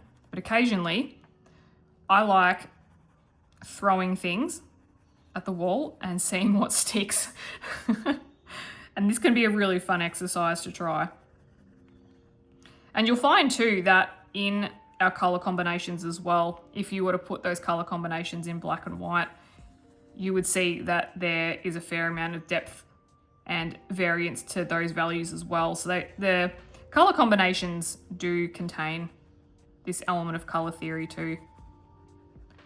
So You could absolutely do the same thing if you just wanted these buildings to be yellow or even brown or any color to that matter. You could absolutely have them all the one color, but just different shades. You absolutely could.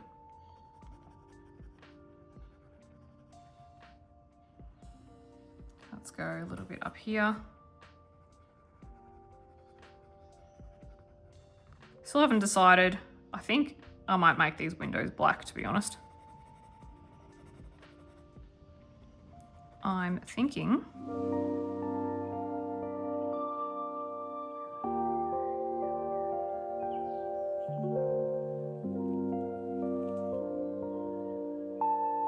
add a bit more to the bricks even. I think we might bring out that sandy color as well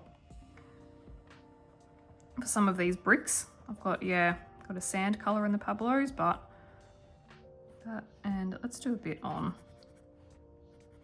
here too.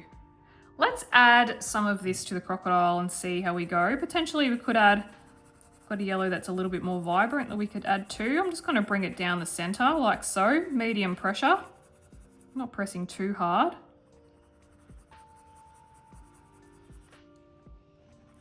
Fill in some gaps.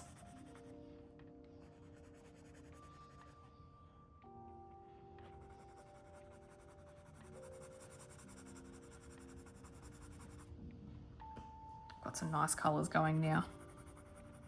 Oh, I'm so excited about this page. I feel like my Rita Berman vibe is unlocked. I'm very happy about it. Let's try some of this yellow and these flowers too. Oh, look at that. Yep, love it. I'm gonna leave the tiniest bit of a gap in the middle for the white pencil, just a tiny bit. An absolute smattering of a section.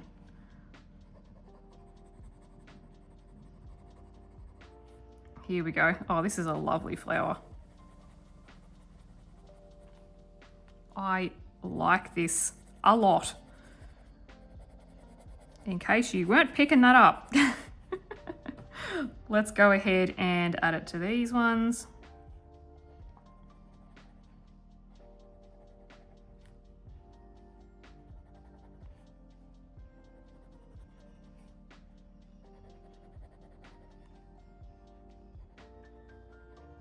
I think maybe we'll go a light blue with this or the aqua. We could throw in a little bit. Put some in over here.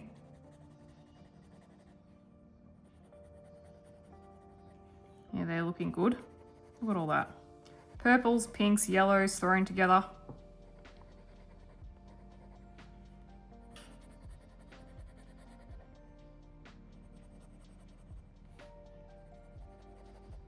Let me just do it on all of them. It'll add like a little bit of a hint of orange as well. Because when you combine pink and yellow, you can get a nice orange color. A little bit on the center of the flowers, just a little bit. We'll leave some for white, I think. Okay. Well, let's actually, what happens if we add a bit here? Might need to tweak these. They're looking a bit same. And this will add some pink, I think, as well. Okay, let's pick up a jade green 211. And I think let's try a little bit in the flowers like that. Just on one side. See how we're just blending it together on the left? Sometimes I like to do a test on just one side, and I might consider if it's something that I want to apply to the whole flower or just one side of the petal. Let's do one side for now, because then we can add in the white and it'll make it pop just a little bit more. Don't worry if you accidentally do two, it can look off kilter for a little bit. Sometimes that's nice. And just to make it same,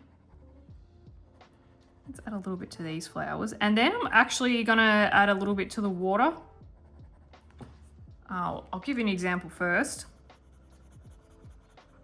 So we can go through like this and just green up some areas. So we can even look for the areas where we've put green before, and we can add this to that. And we can further continue to blend our colors. So look for your green bits and see if you can smush it together.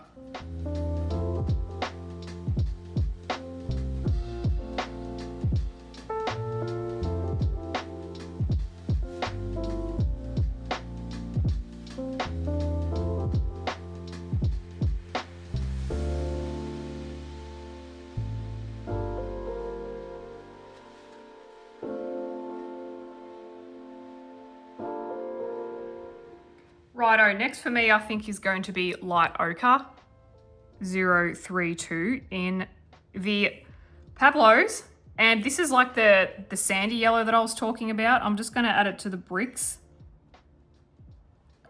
and because we've got a lot of white space in here, I'm just going to close that up as much as I can, like so. I'm still going to leave a little bit of a gap because we can use the white pencil to like mush all of that together. Just going to close it up.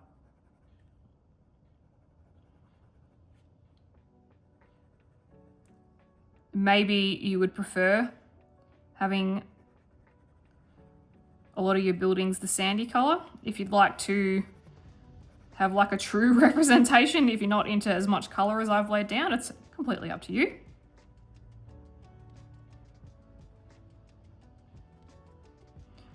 Maybe we could add a bit of it up here. Just not sure if I'm completely happy with this roof scenario. We can add some white in. Actually, looking at it, I might go ahead and add some purple at some stage too. Add in some of that. Let's work on these little things. There's some white spaces in here, so these little edge bits. It's like mortar between the bricks. I think I'm gonna use gold for that. So I'm gonna keep on working through and filling up the gaps.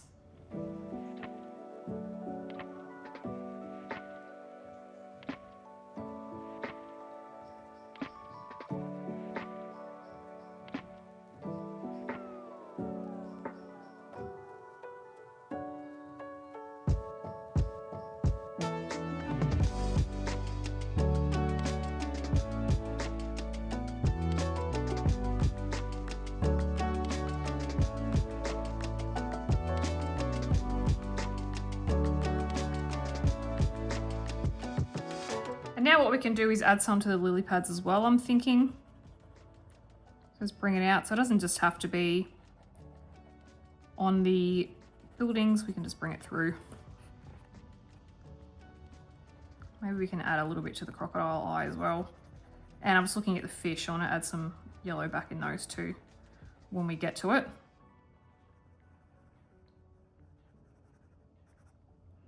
And I'm just going to leave like a tiny bit of a gap there. That one.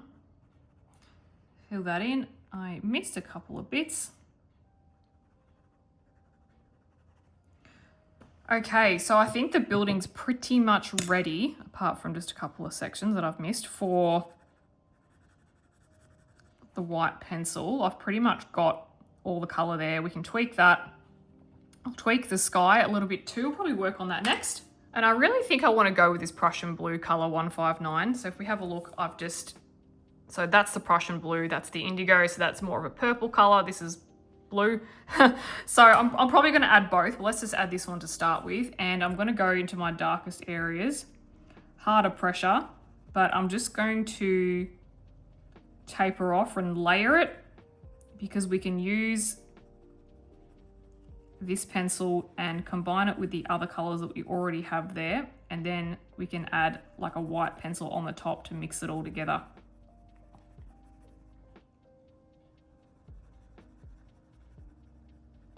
So it doesn't all have to be dark colors. So I'm just going to go through kind of like I did with the other blue, and just if there's any areas that need to be darkened a little bit, or if there's any areas in the corners that could do with some color. And we could actually add this to some of the corners in the water as well. just so that we've got it on an even amount across the page. So go from the corners, work your way out, layer across lightly.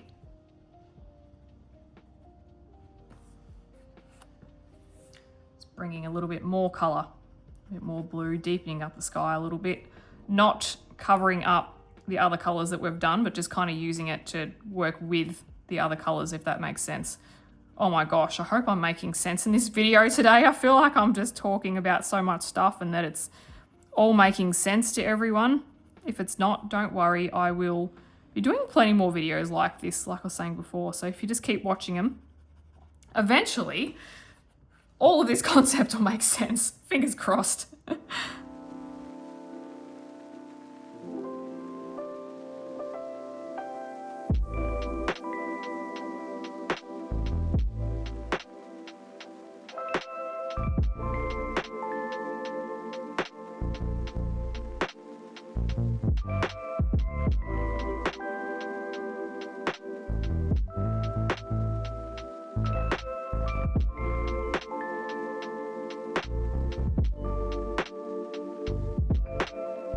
Okay, so I think I've got it in most areas. So I've also deepened up a lot of the, whoop, just like put my pencil on there.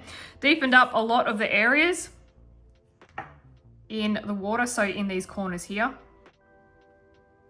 And we've got it in the sky as well. The only thing I think I want to try and add to the sky, maybe we could add a bit of a lilac color. So we could throw some purple in there. Let's look at a rose grey from OP049 from the Holbeins. Let's see if we can just get a smattering in there a little bit. Might not be possible because we have covered up a lot of tooth.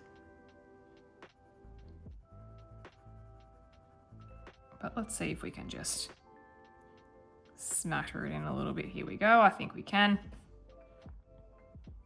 I'm kind of looking for the areas that have the least amount of tooth to fill that I could probably just squish in a little bit.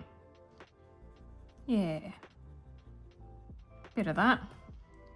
And let's just carry it out a little bit. A little bit there.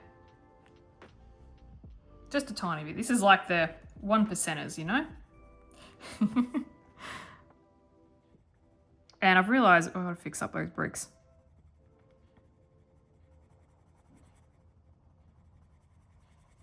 Really lightly here. I want to keep that light. Just kind of, let's just get a little bit of color in. There. Okay. Now what I want to do is add a little bit more yellow. I'm going to go back to the lemon yellow in the Pablo 240. Let's just add some final color on the fish.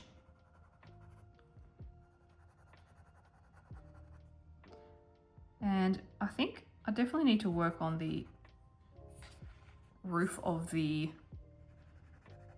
buildings a little bit. I'm thinking we can try some purple. We can even try that indigo color actually that we had, that I showed you. And actually let's put a little bit more of this on the lily pads. Let's blend this in a little bit more. Let's leave some space for the white pencil to do its magic too. And let's just do light pressure on the edges. And we can quickly just add some little bit of layering here. We'll go back with some brown. Now, the ceiling, the roof. This is the indigo blue 139 in the Pablo. Let's just see if we can add a little bit of shadow. We can just start working from this corner and bring it outwards and just taper it off. We don't need the whole thing to have it on here, so we can just, yeah. And let's try and do the same for tops of these two. Just a little bit of something different. These, I think, I'm just going to have all of them gold. I'm looking at it and I'm thinking, nah, let's just make them gold. That's fine. I'm happy with that. And I might actually just use this to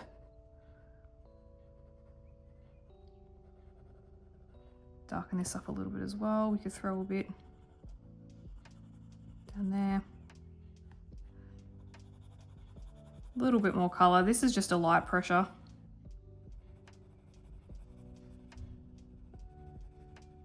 Blend it in with the palms. That might be good. Okay, I think we could add just a little bit more to here.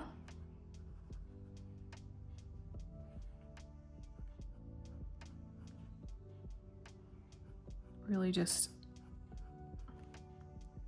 yeah, let's deepen it up. Happy with that. Bit out here. Cool, cool. Looking good, guys. We're on the home stretch. What I want to try now is I'm going to try this white.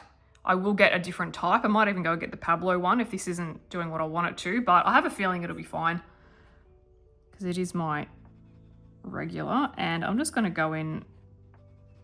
So this is the Chinese white in the Derwent Drawing. Yep, this is doing what I want. This is good. And I'm just going to further smush all the colors together. If there's any areas that need a bit of color smushing, so we can add some highlights. So we're just going to fill in everything. Doesn't need everywhere. If you can hear that little tapping on the window, that's Remy. She's like, let me in by the hair of my chinny chin chin. Yep, I'm testing this. This is good. Working well. Okay, what I'm going to do is number one, let the dog in. Number two, I'm going to use this white and I'm pretty much going to bring it over to smooth out. If you can see how we've still got a bit of graininess, I'm going to use this to smooth out a fair amount of that and blend everything together. So over the whole piece. I could potentially try the Caran. This is working pretty good. It's mainly because this is tiny. This does not fit in any of my pencil extenders, not even the Derwent ones. The Derwent drawings are too thick for that. So I'm going to go ahead and smush everything out.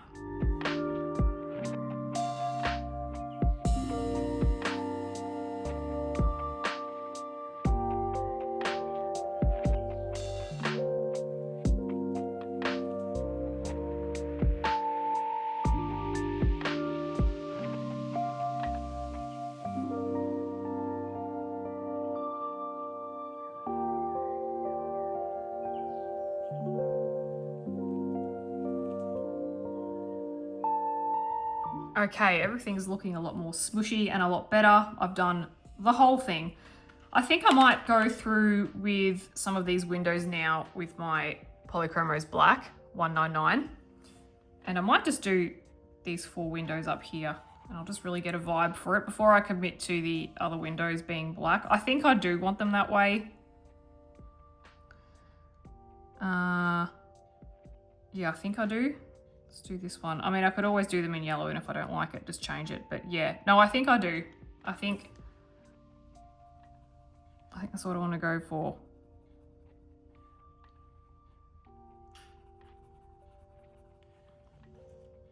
I mean, if the buildings were a different color, we could go through and add yellow windows, but I think the black is just a little bit more striking. So I'm just filling it in with a solid color.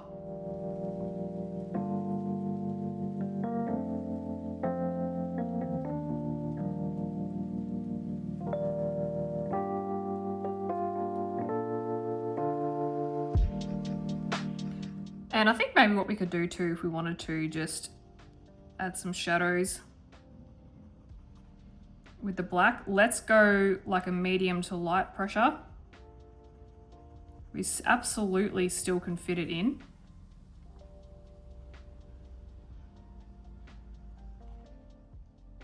So I'm just going in the corners of the buildings as they're layered, so it kind of accentuates that they're tucked behind one another. And it just makes the contrast even greater. So I'll just go ahead and do some more outlining like so. We need a shots button for every time I go like so.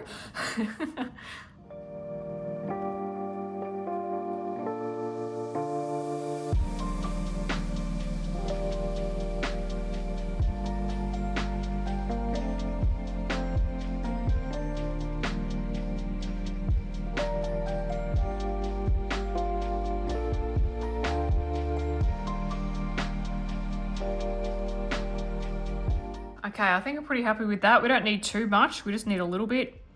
I still want to maintain a whole lot of the colour. Now what we're going to do is some white acrylic paint marker. So I'm going to use my handy dandy Tooli Art one in 00. And then we'll go and do some gold metallic paint, and I'm going to use a tiny little brush for that. So with this marker, I'm going to just cover up the stars. Like that. The moon, all the bubbles that are in the water,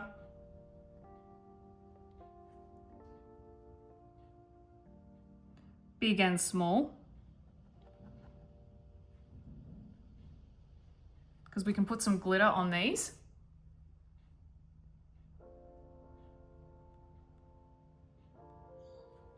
And then we could also do some outlining of some of the water if we want to. So see here how we've got some light parts.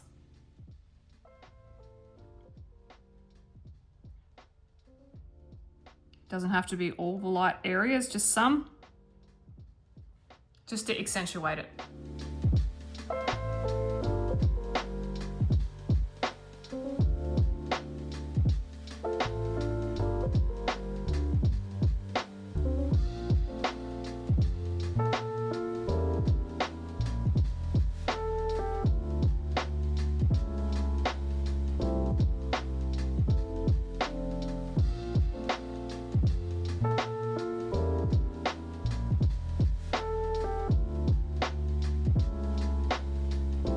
Before we go on to the glitter, if you are someone that wants a bit more of a visual representation of the pencils that we have used, I've got them here and I have arranged them in order of value. So we've got our darker colors on the left, moving to our midtones, and then the lighter colors on the right. So we absolutely, you could screenshot this, and if you want to apply the color choices to your own brands, if you wanted to color something like that, then you absolutely could.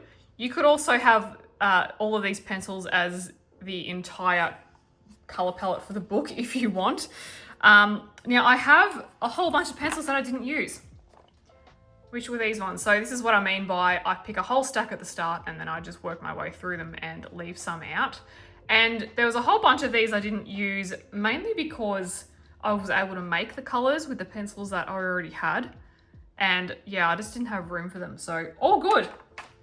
Now we're going to move on to some glitter and gold. So different ways we can approach this. We can use gel pens, we could use whatever we like, but I want to go for a very bright gold. And I think the one that I want to use is this one here. This is just like a really cheap Amazon set. I could use my Pearl X Pigments, but I think we're going to use this today. Just, you know, sake of the exercise. And I'm also going to use a watercolor brush. This is a Fumui one. This is a round and it's size 0. This is the smallest that I have in the Fumui. So I'm going to see if this works. If not, I'll look for one of my cheaper brushes. So I do have it wet a little bit, and I'm just going to dip in. And I think, so I've just got that off to the side. And I'm just going to continue to dip in it as I need to. And I think we're going to go through and practice with a steady hand and cover up a lot of these accents. And then we could do some bricks as well. And then fill in some, I could do this like crescent moon looking thing. Really just go through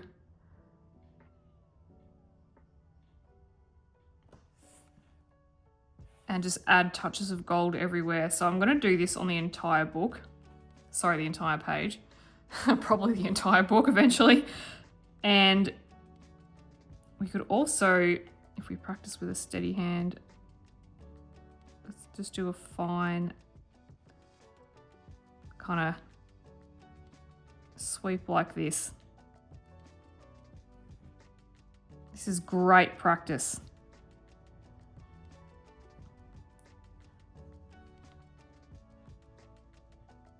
I could like poke my pinky out and lean it on the book, but we'll just do it this way for now. I'm sure there's a proper steady hand technique.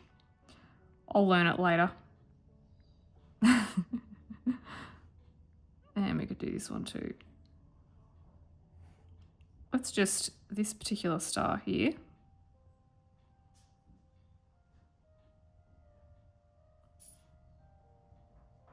Like so.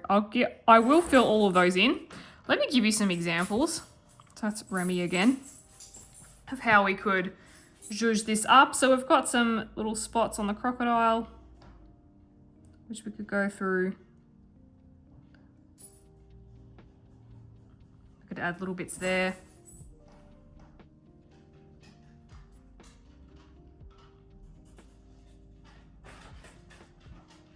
Remy's walking around again. Surprise, surprise. We can just add little accents to the buildings there. Just flecks of color everywhere. These.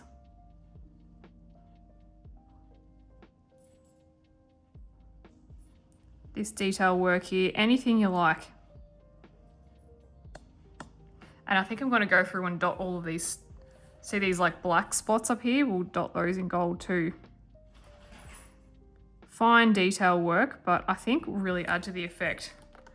And yeah, it's a very bright gold color, and I think it suits the page really well. And then we can add some to the flowers. Excuse my dog. Like so. Yeah. We could even add some to the lily pads, and we can cover up some black lines with the paint too. We can really just get creative with where we put it. Bit there, bit here, bit there. Everywhere, here, there, and everywhere. So I'm going to go ahead and do that.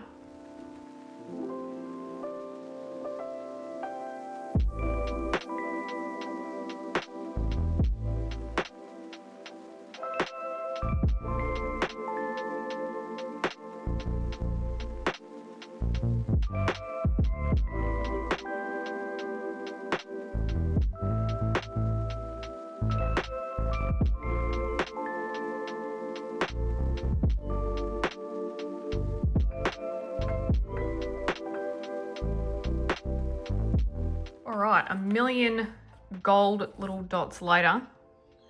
So pretty though.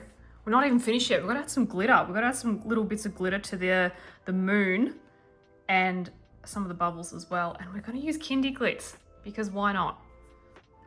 So let's get a little bit going on the moon, and I'm just going to squish a bit out and then get a, this is like just a, not an old brush, but just a brush that I usually use for my glitter. Spread it out a little bit. Just gonna push it up, and I don't know if I want to put any on the stars. I'm not quite sure. I'll just grab a little bit and put some on some bubbles. I do have a bit of excess. But this does dry pretty flat, I find. When you apply the glue, it feels quite pillowy, and it's like, whoa, so much glitter, but it will all settle down. I'm just going to use what is on here. I'm gonna need to buy myself like a big thing of it. I'm just kind of like spreading it around, and then whatever's on the brush I'm using to dot it. Oh my gosh, guys, I'm so happy with how this page has come out.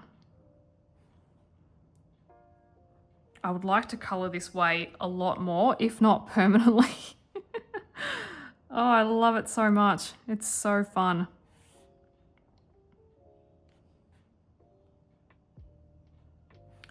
I think we can almost just get there. I'm just going to go back into this. It does have a very fine point. It's just that if I can just not waste any, if I can just use what I have, I'm just putting it on the bigger bubbles. Let's leave it for the smaller ones. What do you think, guys? Should I do this color palette for like everything I can? I love it so much. This style just makes me so happy. Makes me so happy to look at it. I just feel so, what's the word? Fulfilled? That's probably a good word. Creatively fulfilled. And oh, should we do the stars? It might be a bit too much if we do the stars. I don't know. Just, it's probably one more bigger bubble. The moon's kind of good. I think we could leave it at that because there's a lot going up there. A lot going on up there. Okay, friends, we have completed our page. There we go. Oh my gosh. This is my first Rita Berman page that I've done off my own back that's not a color along. I think I've got 3 in this book that are color alongs, and now we have this one, which is my own. I absolutely love it. I'm so proud of myself, and if you've been following along, I hope you are too. I hope you're proud of yourself for your efforts. I think, yeah, gosh, such a payoff, and had such a fun time as well, just searching through the pencils and finding which ones worked, and even like the order in which we layer them all in is also plays an important factor as well. And so all that gold, I just love it. A glittery moon. I'm gonna have to buy myself a very big pot of gold watercolor paint. I have seen that Kuretake do gold paint, so maybe I could try those, but oh my gosh, I actually can't stop like just doing this with it and staring at it. It just, yeah, I'm so happy with it, guys. Thank you so much for joining me today. I hope that you've joined our color along, and if you're watching and you're about to go and try the page, I hope you have the best time. It really is so much fun. So we will do this type of page 100,000% more in future, absolutely, and it won't just be limited to this book as well. We'll try a whole heap of methods, and even like we'll try a whole heap of different colors as well. Doesn't always have to be just this. It does depend on the subject matter, so maybe we might have one that has a whole heap of flowers in it next, and we can have a whole heap of red and pink. Yeah, the world is our oyster. I'm so pumped. I'll see you in the next video, guys. Thanks for joining. Bye-bye.